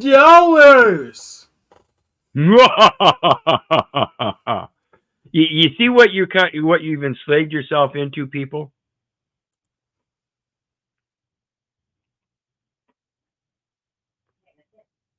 Abu Dhabi Investment Authority. Sovereign Wealth Fund. Ha ha ha ha. Sovereign Wealth Fund. Bought them out. Imagine that. Local Chicago people handing over their estate wealth to Abu Dhabi Sovereign Wealth Fund. Imagine that. Imagine that. That's just stupid. So let's look at another one. Yeah, that's what you're investment in. Everybody else. You're handing over your wealth to everybody else. That's the true wealth displacement. It's your own fault. Again, folks, I've been a bitch-ass slave. I've been a fucking fool. It's time you understand that and come out of that cognitive dissonance and do something about it. And the first thing I urge you to do something about is your education. All of us have been indoctrinated. Here's Andrew Wilson's wife again. How are you equal if the men are the ones that have to fight and die to defend the country? The men are the ones that build and maintain all the infrastructure. Like, none of this stuff in the studio is built or maintained by women. Do you know that like 90% of infrastructure jobs are still held by men? Oops. And that if you look at the You see her sitting over there giggling? top 20 jobs held by women now in 2024 versus 1924 are almost the exact same. So women have had 100 years to do whatever they want, and they still do the same 20 jobs they did 100 years ago, other than we switched out farm labor for HR work. But other than that, we're secretaries, nurses, daycare ladies, early childhood education, administrative assistants, retail workers, all the same shit that we were a century ago. And what she's pointing out is that with all that equalization in the feminist rights movement, y'all wanted the equality, but you didn't want to take on the equal jobs. You know, the ones that were hard, dirty, gregarious, long, caused impairment, fucked up your skin, things like that. No, you don't want to cross that border of equality. You don't want to go out on the fire rigs or the oil rigs. You don't want to work in the coal mines. And when you work in those industries, it's in the back office doing paperwork, nothing else. Come on. If you want equality, then jump up there. Otherwise, like I've said before, and you can call me a misogynist all you want, you're not equal. There are things women just cannot do in a preponderance like men do, build nations. Just can't be done. So the next one, woke trash woman humiliated. So let's take a look at this one.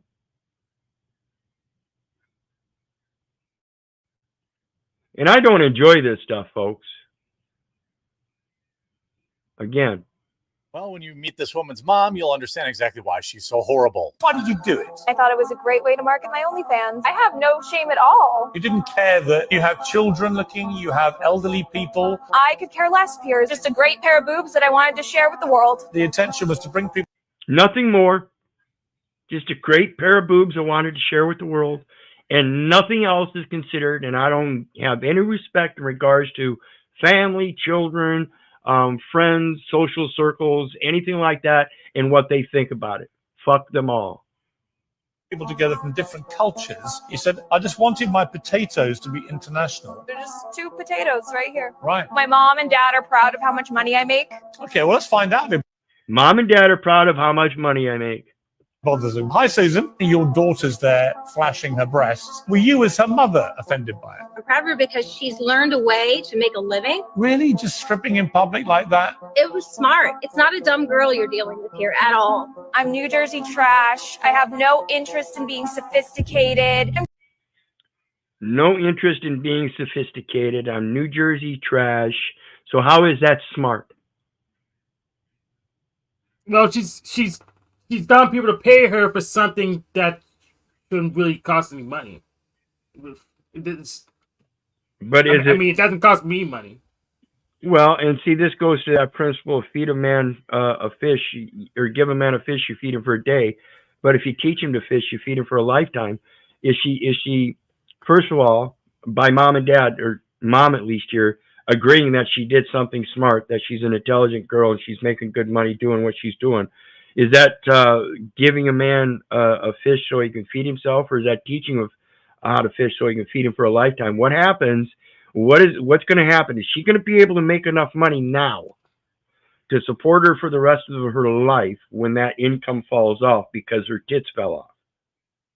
Well, I think how she's going to do it, she's just going to just try to get a simp to bail her out. That's a tried and true formula that works. So yeah, see, I don't see. This is one of those weak links in the chain, and mom is the same thing. This is why we have this, is because mom was a weak link. She's justifying it, saying it's a good move.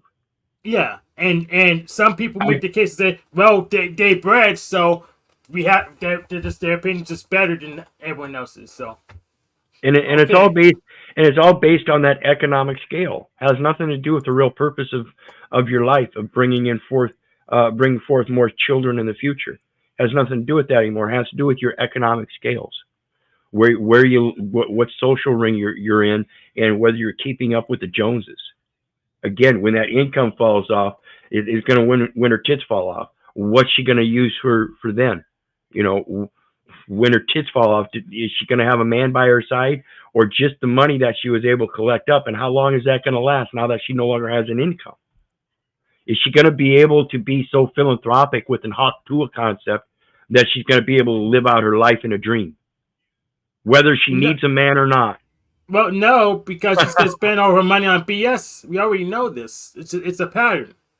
Well, yeah, that fluffy patty world of living in a dream. Yeah, You got to but come out of not, that, folks. but not to worry. Some Lucifer guy will bail her out. So You think?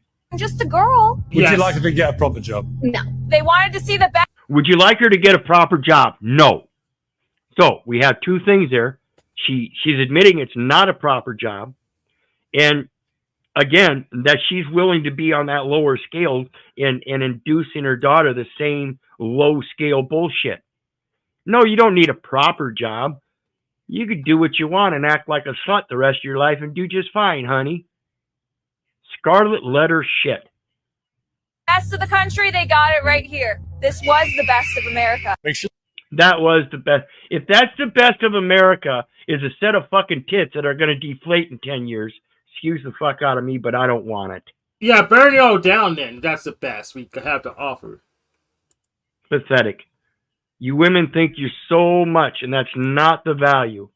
When we talk about equal value, they are inherent values of the roles that you play in life, not the what you look like.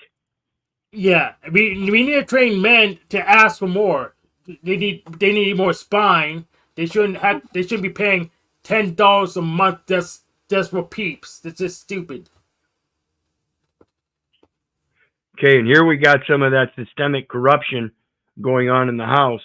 This is Representative Eric Burleson has his mind blown when he realizes what former Director Cheadle just admitted to. Let's listen in. Have you used any encrypted app to communicate from your personal device? I do on occasion use encrypted apps to communicate. Whom are you communicating using the encrypted apps? Many times it's with colleagues and associates. So you're communicating with colleagues on a personal device? There are times that the Secret Service, when we work internationally with some of our partners, that they don't have the same texting capability. And you're not able to do that with your government issued device? Recently, we have. They don't have the same texting capabilities. No, what she meant to say is they don't have the same encryption technology. And this is the recently resigned director of the Secret Service, gals, or ladies and gentlemen. Been able to install some of those apps on government devices. I'm actually shocked that you are using your personal device. Absolutely. See, this goes to that cybersecurity and the Patriot Act and the thing about those identifications and driver's license and everything that I always talk about. See, those are supposed to be limited so as not to expose anybody known as a secret agent or having some kind of diplomatic immunity or top secret security clearances and stuff. Yeah, I'm having a hard time believing she couldn't install all the apps she needed on her government device. I mean, the Navy made Tor. I find it ridiculous.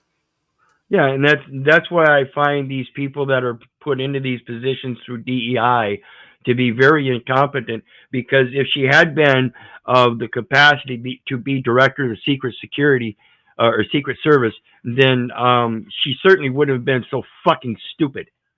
Excuse my language. Yeah, I mean, I'm sure the NSA could have helped her if she just asked. Well, yeah, exactly. That goes to another extent. You know, one branch reaching out to another in support of national defense to make sure that it has integrity. You know, oversight by each other to make sure that this doesn't happen, so that one branch supersedes itself, and then another branch supersedes itself, and nobody's keeping an eye on each other, and the people can't do the proper oversight. This is pathetic. This is why I'm pointing this out, that we are slowly becoming Hitler's willing executioners, people. The insanity is just beyond me. And encrypted communication tools. I think that might be the most shocking thing that I've heard today. I didn't expect for you to say that. Are you to be using private devices outside of security clearance devices government issued to send encrypted messages back and forth. That's evasion of the very Patriot Act itself. Those types of actions, in my opinion, according to the research and the knowledge that I have, say that's kind of seditious and treasonous. Well, I'm not surprised she can't follow the Patriot Act. That's stupid. No one can follow it anyways. At minimum, willing incompetence, negligence. At minimum. So let's take a look at the next one. Let's see what we got here.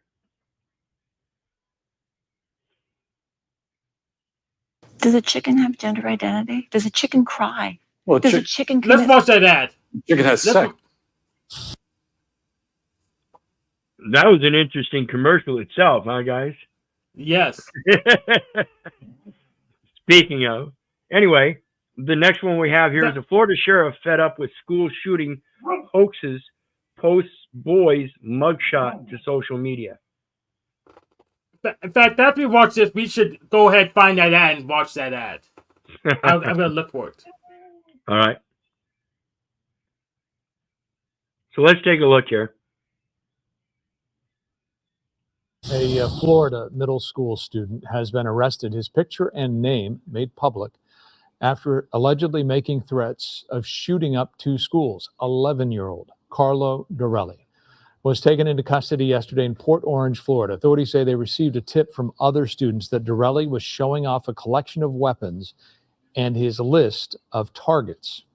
Responding to the threat, sheriff's deputies searched his home and found airsoft rifles, swords, knives, and throwing stars.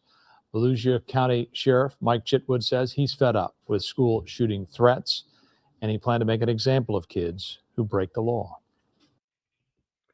Example of kids who break the law.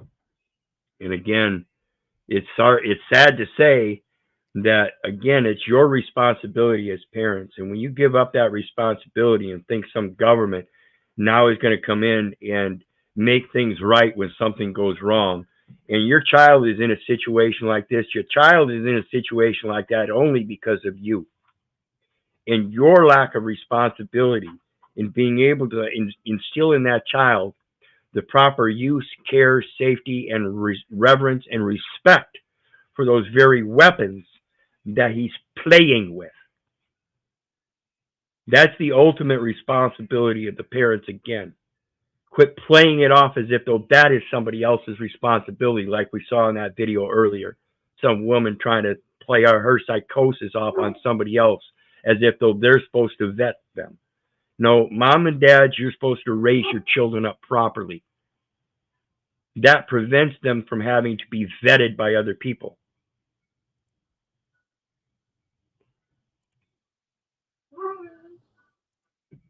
Since parents, you don't want to raise your kids, I'm going to start raising them.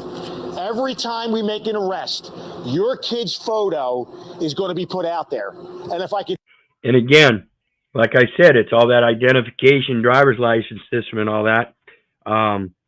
When you register your children for this public education system, you've just now handed custody over to a local parentis that says when they're in the care and custody of the school, they have priority, so that they can use any kind of general concern as if though it might be mom and dad that's actually abusing them, if that child shows any kind of some kind of proposed mental or physical or sexual abuse.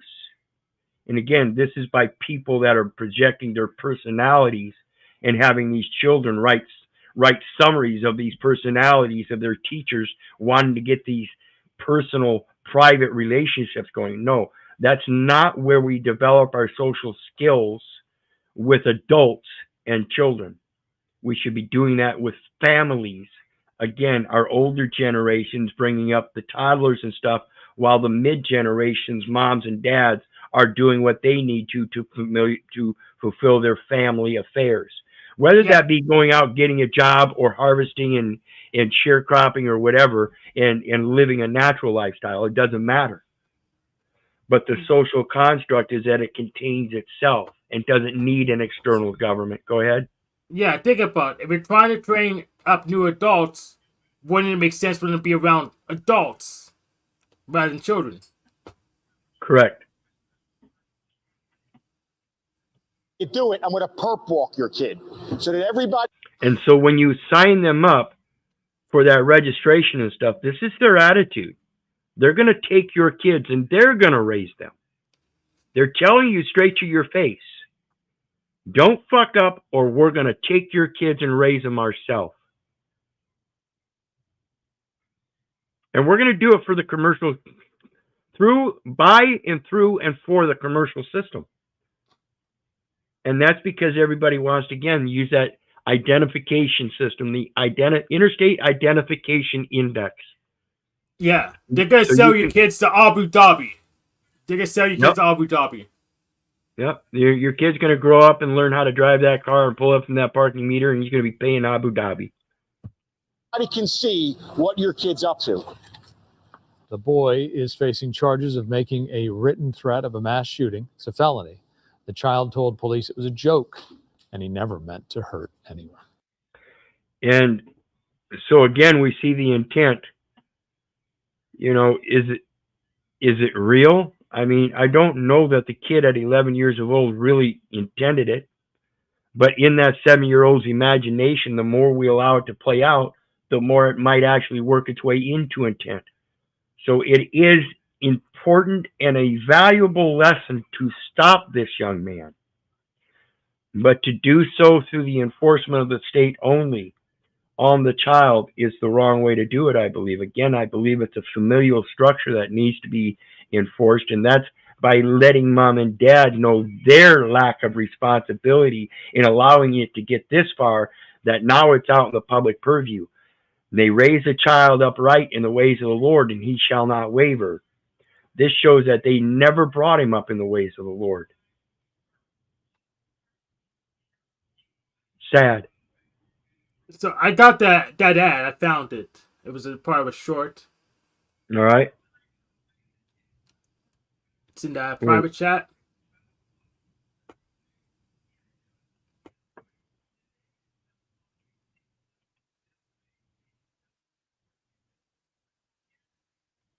In reality. No, that's not it.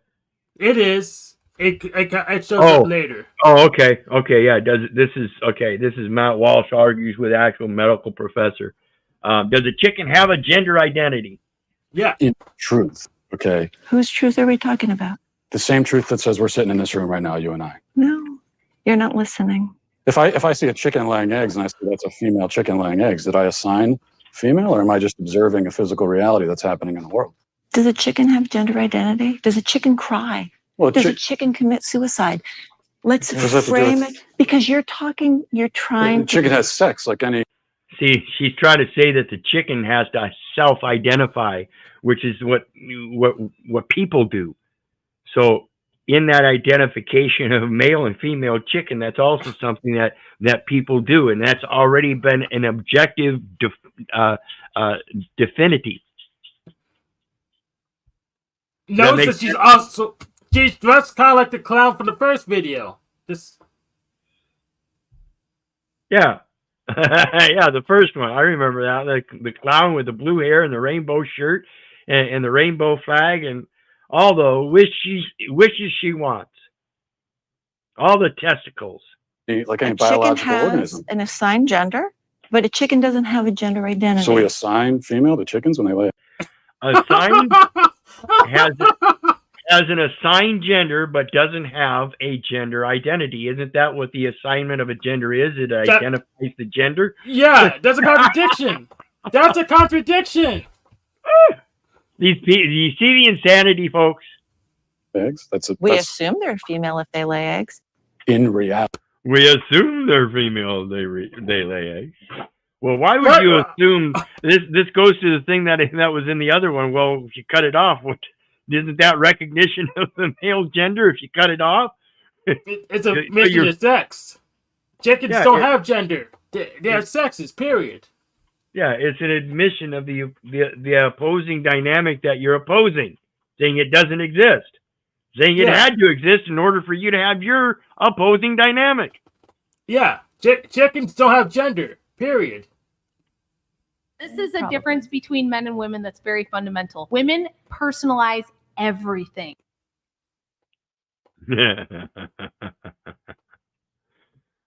I think she's absolutely right, Hank. Women personalize everything. I think on a very large majority, women personalize everything. I also believe there are many men that personalize everything. Yep.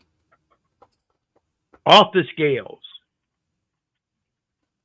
If you make a generalization, you say women tend to be shorter than men on average. There will always be some woman that pipes in and goes, "But I'm actually 5'11", so that doesn't apply to me." So like personalized. Yeah, I mean, I'm gonna be honest. I probably 100% did that. Right, like, right. Just So like, subconsciously. how many guys? Like, let's say you've had interactions with 1,000 random. In other words, when it comes to discussions like that where things are generalized and a woman feels like she's more important than the generalization, they'll come out with that and specify something. And that's the personalization about themselves. They have a hard time looking at things from a perspective of an objective view. This is like one of the problems I notice on this when they do that thing where they want the women to grade themselves on a scale of 1 to 10. And some of these ladies are just outrageous with what they grade themselves. One obese woman graded herself as a 10. Yeah. I mean she was obese. Yeah. That's ridiculous. I don't grant that we have an objective view. I don't think we have it. I think that's only the purview of God. But we have the intersubjective view, and we can see what's right in front of us. We can see what. Yeah. I mean, Home App does many videos on this. When you come out with blue hair, a rainbow shirt, and a rainbow flag, and big old fucking clown shoes, and your pants are tied up in a bow, yeah, I think you're a clown. I don't care if you identify as a he, she, they, them, whatever. I don't care. To me, you're a clown. Yeah, clowns are cute in their own way, but it looks like a clown. I'll say it's a clown. Yep. So let's look at the next one, or finish up with this one, I guess, because she's got a good point here when it comes to the bear debate out in the woods. The men over your lifetime. How do you think it would go for you if you had interactions with 1,000 random bears over your lifetime? Okay, actually, I've never had that. So Yeah. so fair. So like you're picking the bear because you don't have experience with bears, and probably you grew up watching Disney movies where bears were cute and cuddly and they sang songs. So like the reason this question is important is because it just demonstrates all of the biases that women have in decision making. Yeah. Yeah, the cute, cuddly teddy bears all your life. You grew up cuddling next to a teddy bear. And all the realities of a bear that you've ever had have been so fictional. Like she says, you probably think highly of the bear as a, Beauty and the Beast kind of context, that they're gracious animals and they wouldn't do anything to you out in the wild. Yeah. Well, if the bear's white, say goodnight. They call me race if you want. Yeah, they fucking eat you. Yes, polar bears will eat you. How many times do you have the experience that a man would come up and just club you and eat you? Your extreme measurements in that, saying that you would rather be in the woods with a bear than a man, is fucking psychotic. The idea that you pose that you can have a world without men, women don't need men, is fucking psychotic. But yeah, go ahead and clip me, say I'm racist against polar bears. Come on. I dare you. Absolutely, absolutely. So let's go to the next one. Here's again, the feminist wants women to work blue-collar jobs. So let's take a look at it. Another whatever one. Well, because they're already in that position. If we could flip it, and then they'd have to ask us, right? Okay. So you think we could put women on all the oil rigs, and we could put women in the Senate, we could put women in the military as generals, we could make them sheriffs, and that would work out fine? Yeah. You think so? Yeah. She thinks it would work out just fine. Why didn't she have one of those jobs then? She's working as a exactly. How many women are you going to get to replace all of the men? You have to have at least as many women as men to replace them, whether it be on those oil rigs. How many women are you going to get to replace all the men on the oil rigs? Yeah. How about all the men in the military branches? You ain't got enough that can do it. Yeah. I know and work personally with women who work blue collar jobs, but it's not. Most women don't want to do it. It's Yeah, on very their bodies. few. The percentage of women that work blue collar jobs. Let me tell you about the oil rigs. You know, the feminists want to say, well, we have 5% of women work the oil rigs. Yeah, the 5% of women that work the oil rigs, 90% of them work for the oil rig companies on land. The 10% that work for oil rig companies on oil rigs hold a 10% of those capacities in office work. That's it. It doesn't, they're not roughnecking out there hauling the chains and clamping things down. Nah. There might be 1 or 2 women out there that might do it for a short time. But as career jobs, no, they're either in the back office or on land. That's it. So don't tell me that the blue collar part of it, just because you entered into a blue collar industry, that you hold a blue collar job. You're still in the back office. Don't conflate the two. So the next one we got, woke Gen Z demolished by based chick. I like some of these based chicks. Seems they catch on. This interviewer might have accidentally found the most based woman in history. Do you trust our government? No. All right, let me ask you a question on a serious note. Right. Do you consider a trans man to be a man? No. You no, don't? And neither do a trans woman. If you're a guy going to a girl, look at your feet, first of all. If you're a girl going to a guy, how's that period every month? Like, that's never going to go away. 40-year-old man has period.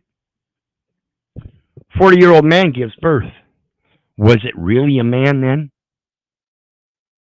That's why I want to keep my terminology straight. I want to keep sex and gender strictly separate. They could have gender. They can mangle it. They'll be confused themselves. They can do whatever they want with it. But biology is intersubjective. We could literally test that. We don't have to debate. We could just test it.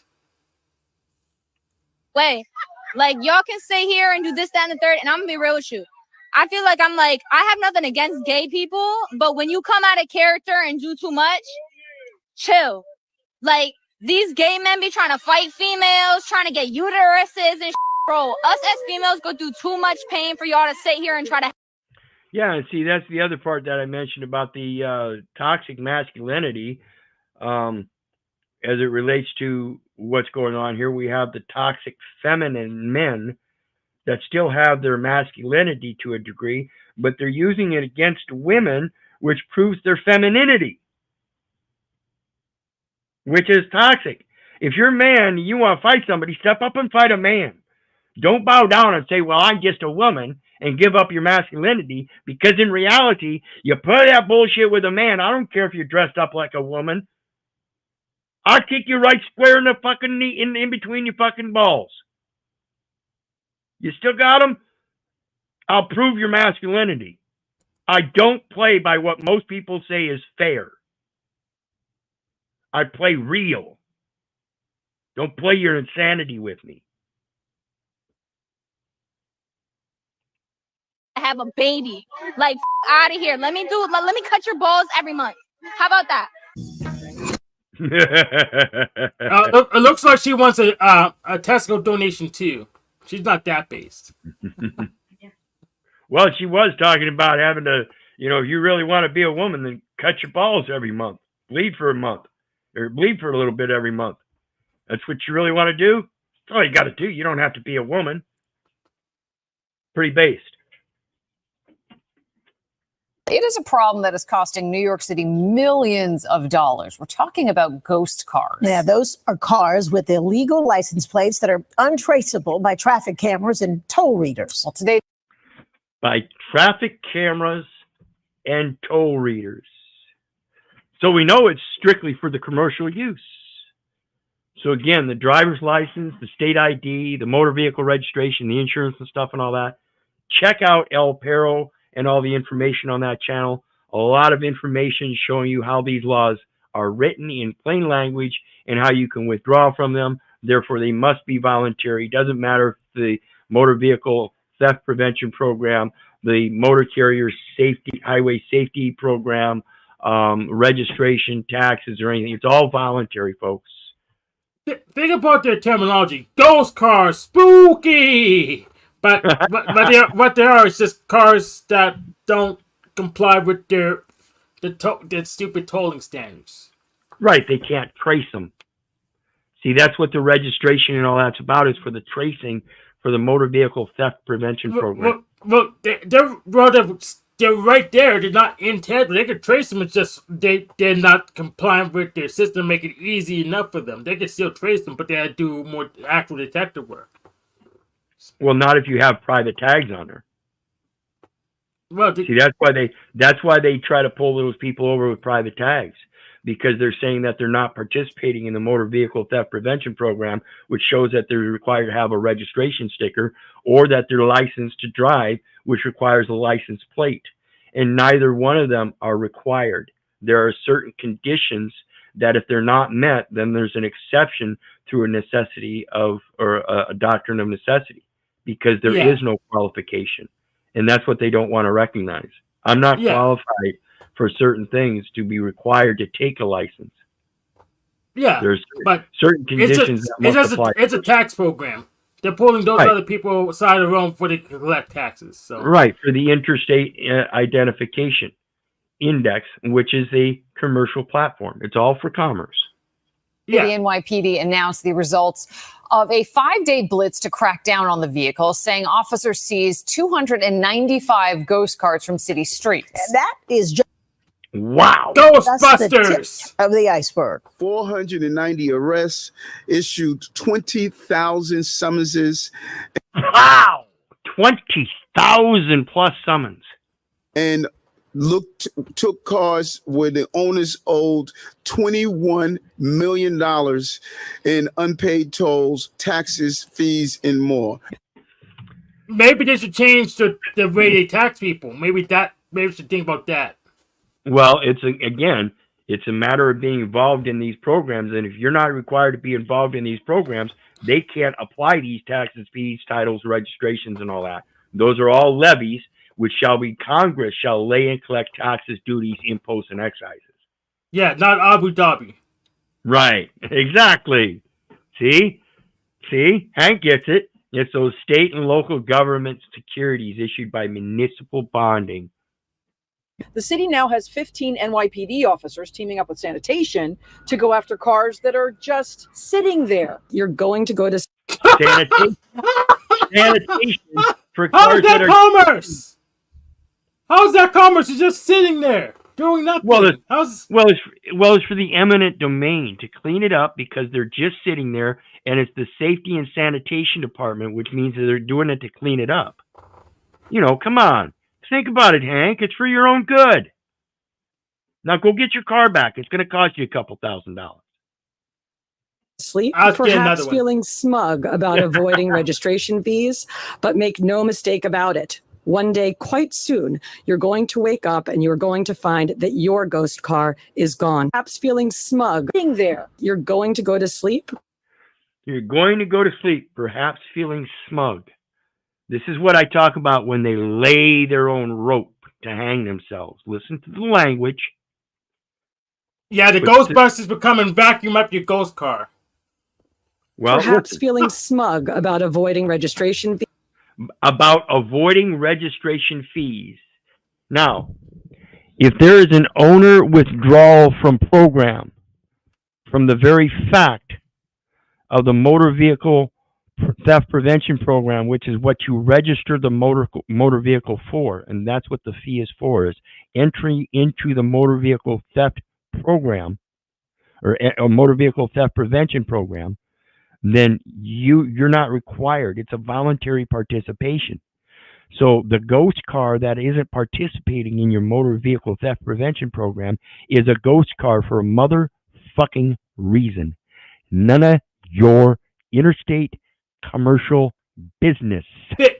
Think about it. It's protection money. If you don't register for that theft prevention program, we're going to steal your car. It's protection money. Absolutely. Gang-style theft prevention. Enforced. You have to pay us. Yeah. And by the way, we own it so that in case somebody steals it from you, we can go get it from them because we're the baddest gang around. Yeah. But make no mistake about it. One day, quite soon, you're going to wake up and you're going to find that your ghost car is gone. That's a threat.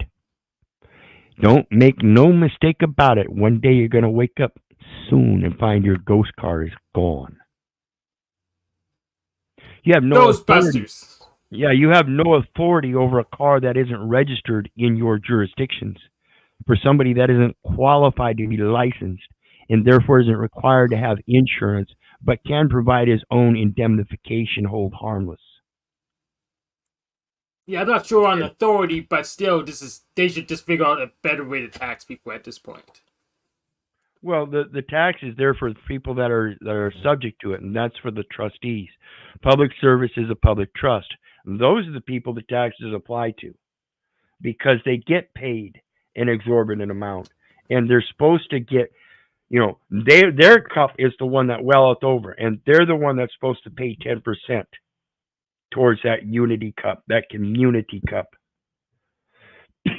So the next one we got, teen fight sets off deadly chaos in the Queens. And this is why I say the insanity is moving beyond the bounds of just women's feminist rights, the civil rights movement, gay rights movement, and the transgender movement. Now we're going into transhuman movement. And now we have also, remember, we have our younger generation Video showing teenagers getting heavily involved in this stuff. And now we have our younger generations being heavily affected across the board. arguing. They suddenly scatter when shots are fired. My mom and I call it Fight Club, where it's like the kids that come out of the school after hours, like they come and like they fight each other on the street. It was 4:50 in the afternoon, and the flying bullets from 117th Road in St. Albans, Queens, hit the driver at the wheel of a silver Nissan Rogue approaching the corner. Before the out-of-control car slammed into a vacant business, it hit a 23-year-old woman on the sidewalk. Emergency vehicles filled the intersection at Farmers and Baisley Boulevards to help her and the driver. It was gruesome. It was gruesome. I mean, you can see the guy who's just, shot up like that, man. No, not good. The man driving the Rogue was 66 years old. He didn't make it. Neighbors blame the teenagers whose after-school fights in an alley behind businesses seem to have been escalating. I don't blame the teenagers in whole. Yes, they are at fault. They committed this stuff. But eventually we have to get to the root. And again, the root is the parenting. I blame the parents. And of course, in that effect, they too are children of their own parents. We pay for our father's sins. When are people going to wake up to this? Becoming more chaotic and violent. It's just like turned a decent neighborhood into undecent. And we used to feel really comfortable living here, and now we don't. Video showing teenagers arguing. They suddenly scatter when shots are fired. My mom and I call it Fight Club, where it's like the kids that come out of the school after hours, like they come and like they fight each other on the street. It was 4:50 in the afternoon, and the flying bullets from 117th Road in St. Albans, Queens, hit the driver at the wheel of a silver Nissan Rogue approaching the corner. Before the out-of-control car slammed into a vacant business, it hit a 23-year-old woman on the sidewalk. Emergency vehicles filled the intersection at Farmers and Baisley Boulevards to help her and the driver. It was gruesome. It was gruesome. I mean, you can see the guy who's just, shot up like that, man. No, not good. The man driving the Rogue was 66 years old. He didn't make it. And these children think it's fun and games. And their parents don't take it serious enough to understand that that very man that was killed in that car could very well be one of their own. It was in their own damn neighborhood. When is it going to happen that something like this is going to occur at the same time? One of these youngsters' mom or dad is on their way home, or grandma or grandpa. When is it going to happen that they realize, oh my God, I just killed my own kin? When is it the kin, the older adults that are supposed to be raising these children instead of sending them off to these public indoctrination centers? When is that going to happen? When are people going to realize that? Is it the children that are going to have to realize that, or is it going to be the adults? Yeah, isn't these indoctrination centers supposed to teach our kids how to fight safely and properly so we don't have collateral damage? Well, see, that's that thing about prosperity and abundance. See, we live our lives in fear and try to prepare against collateral damage. And that's part of the damn problem. We think we have to live in that, and therefore we have to support that lifestyle instead of supporting a freedom lifestyle where we go according to the nature and it's in her seasons, allowing things to ripen with patience. People want the future now, so they store up for it every second they can. I think that's delusional. But again, that's just my opinion. You know? So let's finish this up. Or no, we are this. I wanted to at least get to that point where we show that the children coming up in this insanity, killing our adults, is the epitome of the snake eating itself now. Because the very adults that are supposed to be teaching these children are the ones being killed by these very children and need the lesson by those very adults. Somebody's got to fucking step up. Oh, did you see the one Elon just played of did you see the one of Kamala Harris? Yeah. Oh my God, that's hilarious. I may not know the first thing about running the country, but remember. I may not. This is self-admittance. When are you going to fucking wake up, people? This is one of your choices in the American presidency. Like I said, Biden's current financial advisor doesn't understand how the financial system works. Yet that's who his financial advisor is. This woman just got done saying she may not know how the country runs. But that's okay. I'm running for presidency. Let's start this over. Oh, did you see the one Elon just played of did you see the one of Kamala Harris? Yeah. Oh my God, that's hilarious. I may not know the first thing about running the country. I may not know the first thing about running the country. What kind of self-admittance do you need to know? Yeah, and to be fair, we've been proven beyond a shadow of doubt that the other guy doesn't know to run the country because they had to submit to Lord Fauci. Yeah, and this is 2 months ago, folks. 2 months ago. She admitted she doesn't know the first thing about running a country during her campaign. But remember, that's a good thing if you're a deep state puppet. That's a good thing if you're a deep state puppet. Go ahead and vote for Kamala and prove that you're a deep state puppet. Now, Biden said something about you ain't black if you don't vote for Biden. Kamala's telling you, you ain't a deep state puppet unless you vote for Kamala. And do you see what Gavin Newsom said to him? No. pull that post up, Jamie. Gavin Newsom said that you shouldn't be posting this. That we're going to make it illegal, and I'm going to sign a law. And he said, "Professor, suck on these nuts." No, he didn't. Yes, he did. Yes, Elon he did. said that to Gavin Newsom? Yes, he did. Yes, he did. I checked. So you feel like a puppet yet? See, this is the kind of games they're going to play on everybody. You can't believe anything anybody says. Don't believe me. Don't believe your neighbor. Don't believe the government. Crying out loud. Don't believe your mother. Don't believe the banker. Don't believe the doctor. A lot of people don't believe them. Do your research so you know. Yeah. So while this was a voiceover, I assure you, it is the literal truth. This woman doesn't know the first thing about running a goddamn country, folks. Yeah. And you can vote for the other guy, and he'll make America great again this time. He promises this time, even though he didn't do it last time. Exactly.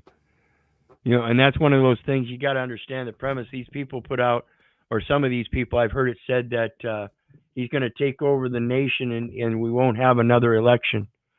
You know, implicating that he's going to be the czar, he's going to be the communist leader, he's going to be the one and last leader, bring in a new world order or something. Come on, folks. If that's what he wanted to do, he'd have done it just like Hitler did it in his very first term. He wouldn't have let it get beyond that. with renowned world authority Professor C.O.W.A.R.D.S nuts, and he said parody is legal in America. So, C.O.W.A.R.D.S nuts. so we understand parody is legal, and I want to remind everybody of the scrolling thing at the bottom of the screen that says fair use. All clips are used for fair use commentary, criticism, and educational purposes. See Hosenzada versus Klein equals 3 LLC versus Juke and Media, and many other sources.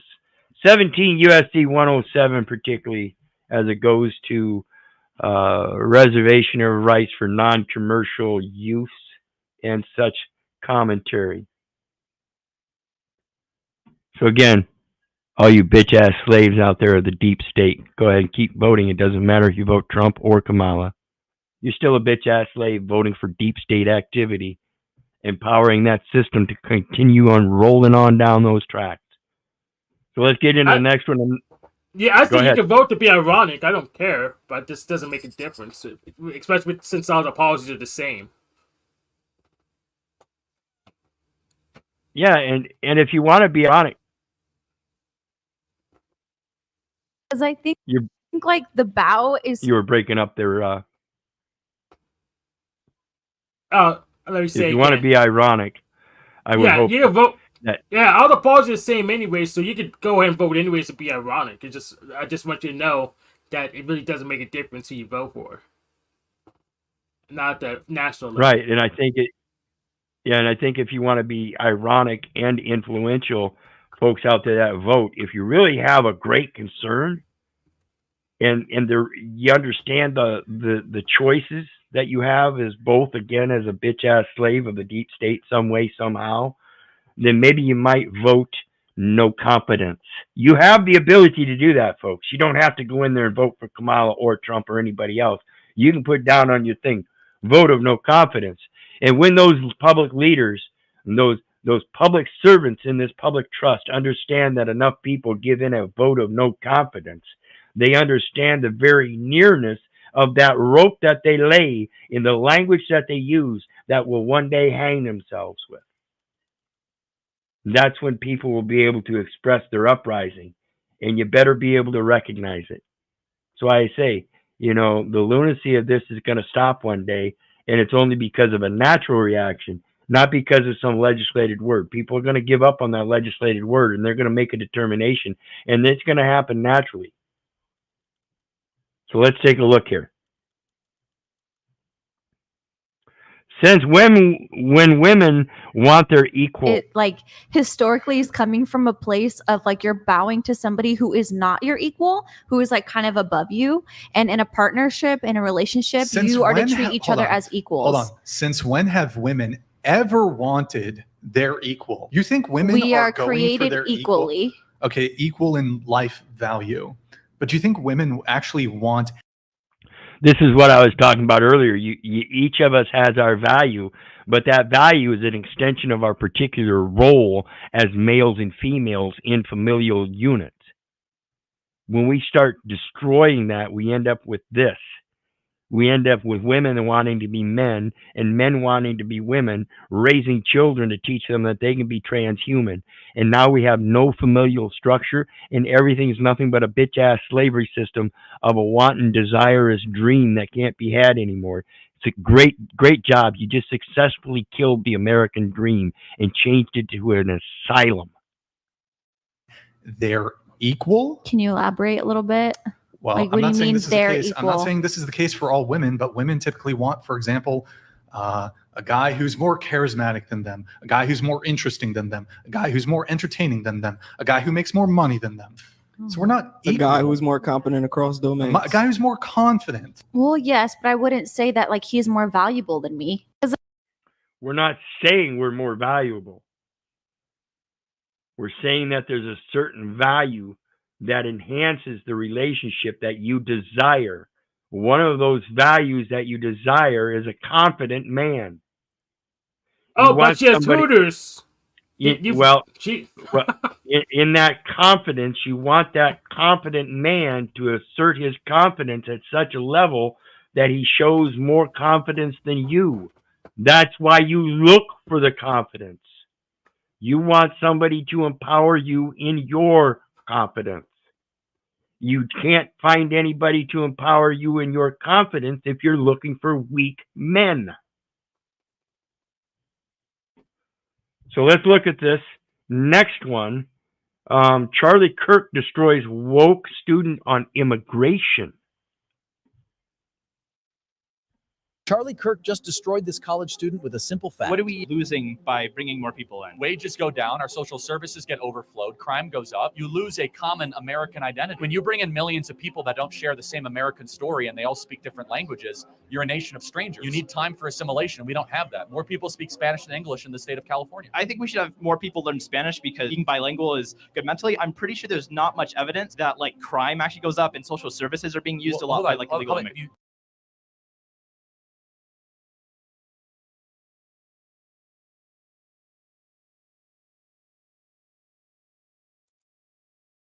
Wizard, you didn't unmute. Thank you kindly. I think I want to stop here for a second and point out the fact that this young gentleman just spoke on being bilingual. And I think it's an important aspect that before you become bilingual, that you become determined in the language of English that you learn first, if that be your first language, and understand its true construction, etymology, and all of that, conciseness, rather than going on and learning another language as a bilinguist in your babble when you don't even understand the first language. I urge again people to unlearn what they've been taught about this English language and go back and relearn it. Get yourself a concise English handbook. See what's going on in New York? They're literally overrunning schools because they don't have the social services to fit all the illegals that are coming into the country. It is a mass invasion of 10,000 people a day. A government exists to represent its citizens. It does not exist to solve the problems of foreigners. That's nice once you solve your own problems. And so once you solve your own problems, and again, this is the preamble that talks about national security, domestic tranquility, and general welfare. If you can't provide those first, then you can't provide those for the fucking immigrants. That's what we're seeing. Again, you can't possibly have a strong nation if it's not operating correctly, if it's not operating coherently, if it's not operating with integrity, if it's so corrupt that it avoids and evades the immigration laws by bringing people across the borders, not across the border at the checkpoints, but by flying them in to many different points in the country. That, again, in my eyes, would be an act of sedition and treason, violating the very laws of the nation to keep the very nation that you pose so strong as that strength. You're weakening the nation by doing so. must put your own. Again, according to my opinion, according to my research and what I've come up with. Own people first. And right now, our people are being spit on, ignored, and not prioritized, especially young people in this country. And I tend to agree with Charlie Kirk on it. Charlie Kirk just destroyed this college student with a simple fact. What are we losing by bringing more people in? Wages go down, our social services get overflowed, crime goes up. You lose a common American identity. When you bring in millions of people that don't share the same American story and they all speak. And some of these people are being qualified or given diplomatic immunity, coming in and committing crimes and then given diplomatic immunity. That's got to stop too. That's something that even the American people don't get. And that's one of the very premises that I point out about the birth certificate and the minimum registration standards being a failure. You graduate high school with a diploma. Why is nobody taught to express their diplomatic sojourn from that point on and use that diplomatic immunity? Instead, that's only for immigrants? I don't think so. Equal station in life, again, says I have the equal immunities according to even contract law, like I keep pointing out, where they have indemnification and hold harmless agreements. So again, it's a matter of understanding the contract. Speak different languages, you're a nation of strangers. You need time for assimilation, and we don't have that. More people speak Spanish than English in the state of California. I think we should have more people learn Spanish because being bilingual is good mentally. I'm pretty sure there's not much evidence that Again, it's good mentally, excuse me, it's good mentally, but only if that mentality that you have it in is of comprehension. Because if you don't comprehend what you're saying and then you get another bilingual or learn another language without knowing what it's saying and only use your first language as a comparison and an interpretation, then it's flawed in that base concept as well. Etymology and etiology are very important in the construction as well as philology. You have to go back to the origins and understand the base foundation of the language in order to even comprehend it. And most people will refuse to do that. Crime actually goes up, and social services are being used a lot by like illegal immigrants. Have you seen what's going on in New York? They're literally overrunning schools because they don't have the social services to fit all the illegals that are coming into the country. In other words, what he's saying here is that there's stories out that they're closing certain schools down and consolidating the population of the schools in the schools that are remaining open, making larger classes and larger populations in those schools, causing for a more hectic scheduling and environment, as well as those schools that they're closing down, they're filling them with these immigrants as if though they're living situations and providing supposed medical and socializing and health and welfare programs through them. We were never constructed that way. It was never constructed to be used that way. And if it were, why didn't we use it that way with our own people? Instead, we allow this large import of or immigration of people. And I said allow because, like I said, they're not just coming across the border gates. They're being flown in and have been for a number of years.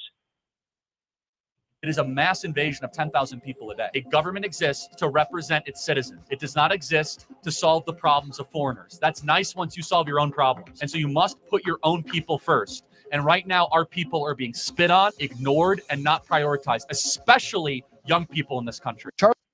And that's the part that I also want to mention, that a lot of these people coming in are, a relief for the system of those other countries one way or another, whether it be the social welfare program, the criminal detainment program, much like the Cubans in the 60s that were immigrating here after Cuba got shut down. We still had a lot of Cuban immigrants that were coming to America, and they were deporting them and sending them back. It's different today. They're welcoming them in because they need a new class of voters. They see a large portion of the American population waking up to the fallacy, particularly with the last election, with all of the questionable activities going on. Whether you want to call it voter fraud or what, I don't care. It was most certainly questionable at the minimum. And I say very highly questionable. Understand what that system is. The next one, we got this officer thinking that they can hold their authority out again. And again, this is another thing that's systemic.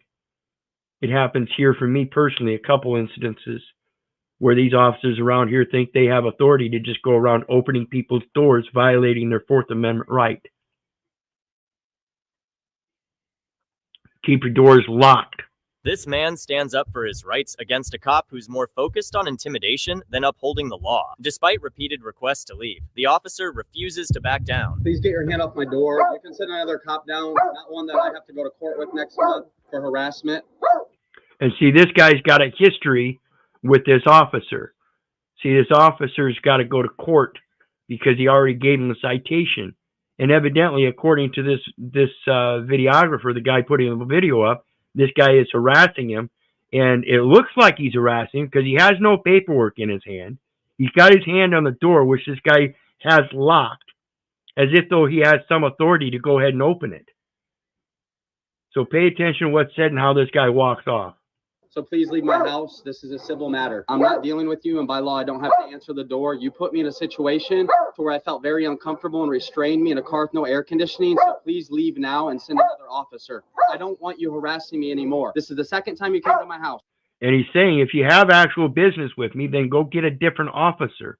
Yeah, very reasonable request. So please leave. I've asked you nicely multiple times, and me and you have a court date where we're not in agreement next month. I've already filed a. And that is a conflict of interest. The police department should know definitely themselves that in a situation like that, they themselves shouldn't be sending that particular officer out there, as it does create that environment of bias as we're watching here today. Petition. So please leave my address like I've asked you. And please get your hand off my door. Have a great day. That's fine. You can leave off my steps, please. This video will be shown at our court date where the judge will realize you're harassing me. So please go and sit in your car till he gets here. You're the epitome of what a bad cop is. Okay. You should. Okay. As he's walking away, because he knows he should. He's already caught up. Yeah, he's already caught up in it. And hopefully this guy, I don't know who it is. It's from Intel Police, who posts various videos. It may very well be Intel Police. He's got a thing up here. I'm not sure though. But I hope he gets it dismissed.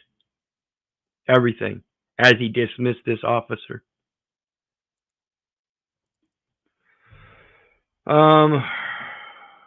Here's one. This happened on your watch.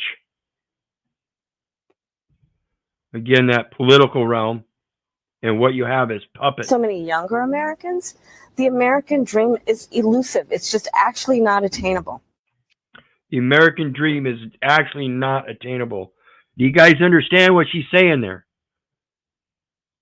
In her ideology, there is no more an American dream. Capitalism has taken over full control. You have to submit to the oligarchy of this capitalist giant, the New World Order. The American dream is unobtainable? Kamala, Boomala, you've been in power for 3.5 years. This happened on your watch. But of course, no. Future, right? You have to factor in all the time she's been at district attorney and attorney general, so more than 3.5 decades. Oh yeah, it's at her hands for 3.5 decades. Yeah, I'll go with that. My approach is about new ideas, new policies that are directed at the current moment. And remember, she really doesn't know the first thing about government. She really doesn't. And I know that was just a parody, but you look at her track record, like Hank just mentioned, 3.5 decades, and she really doesn't have a record of anything but maybe sucking a little dick. Excuse my language. This is for 18 years and up. And please remember, folks, hit that like, share, and subscribe. There's a PayPal link down below for anybody who wants to share some love. Always appreciated. Let's get on with it. And also, to be very honest with you, my focus is very much in what we need to do over the next 10, 20 years.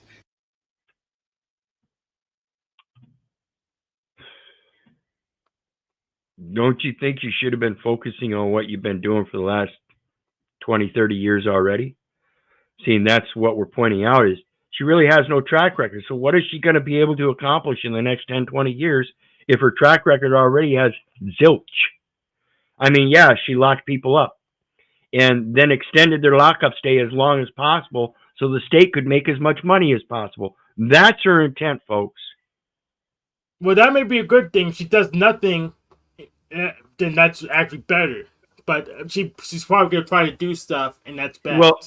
Well, it depends on who you're locking up. When you're locking up people that shouldn't really be locked up and then extending their stay, particularly just because you want the state to make more money off of it, you're making a debtor's prison very patent. You're making it very obvious that that's what it is a debtor's prison. She did a very poor job. Yeah, and by the state, she doesn't mean the United States. She means Abu Dhabi, the UAE. So. Right, the private investors, right, and that's what it's about. Is that program of economic warfare converted to times of peace and on domestic soil for private asset forfeiture and seizures. That's the economic realm we live in. To catch up to the 21st century around, again, capacity, but also challenges. Does she even know what she is talking about? She sounds like Bart Simpson doing a book report where he hasn't read the book beforehand. So many. Absolutely. She doesn't know. She doesn't sound like she knows the first thing about government, folks. Yeah, she might as well be telling us to eat her shorts. Yeah. Holy cow, don't have a cow, man. Eat my shorts. Yeah.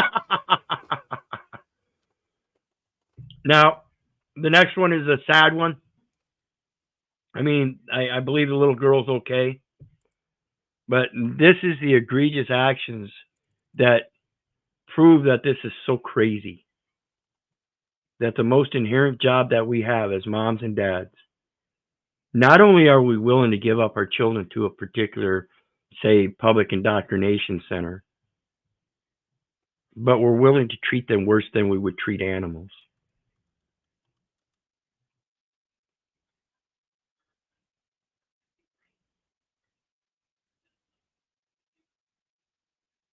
Y'all are gonna have to excuse me, but this trifling piece of trash threw her 1-year-old baby out of the car because she spilled shampoo.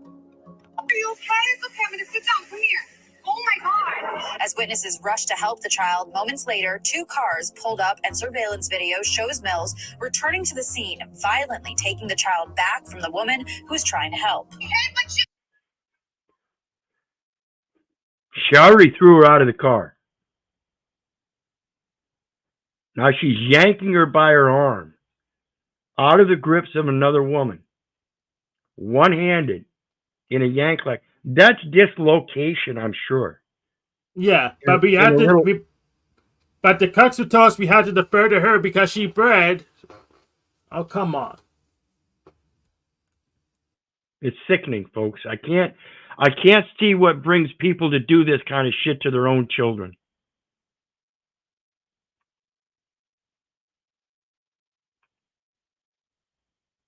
I don't know why it's doing this.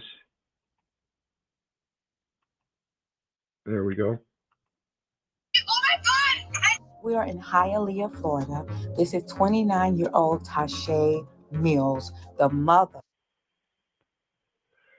29 years old. Where do you learn how to treat people like this, let alone your own little infant child? The school? Threw the baby out of the car. That is literally one The of the indifference. cutest babies I've ever seen. How could you possibly do this to any child? There was a passenger. This is just as egregious in my eyes as abortion.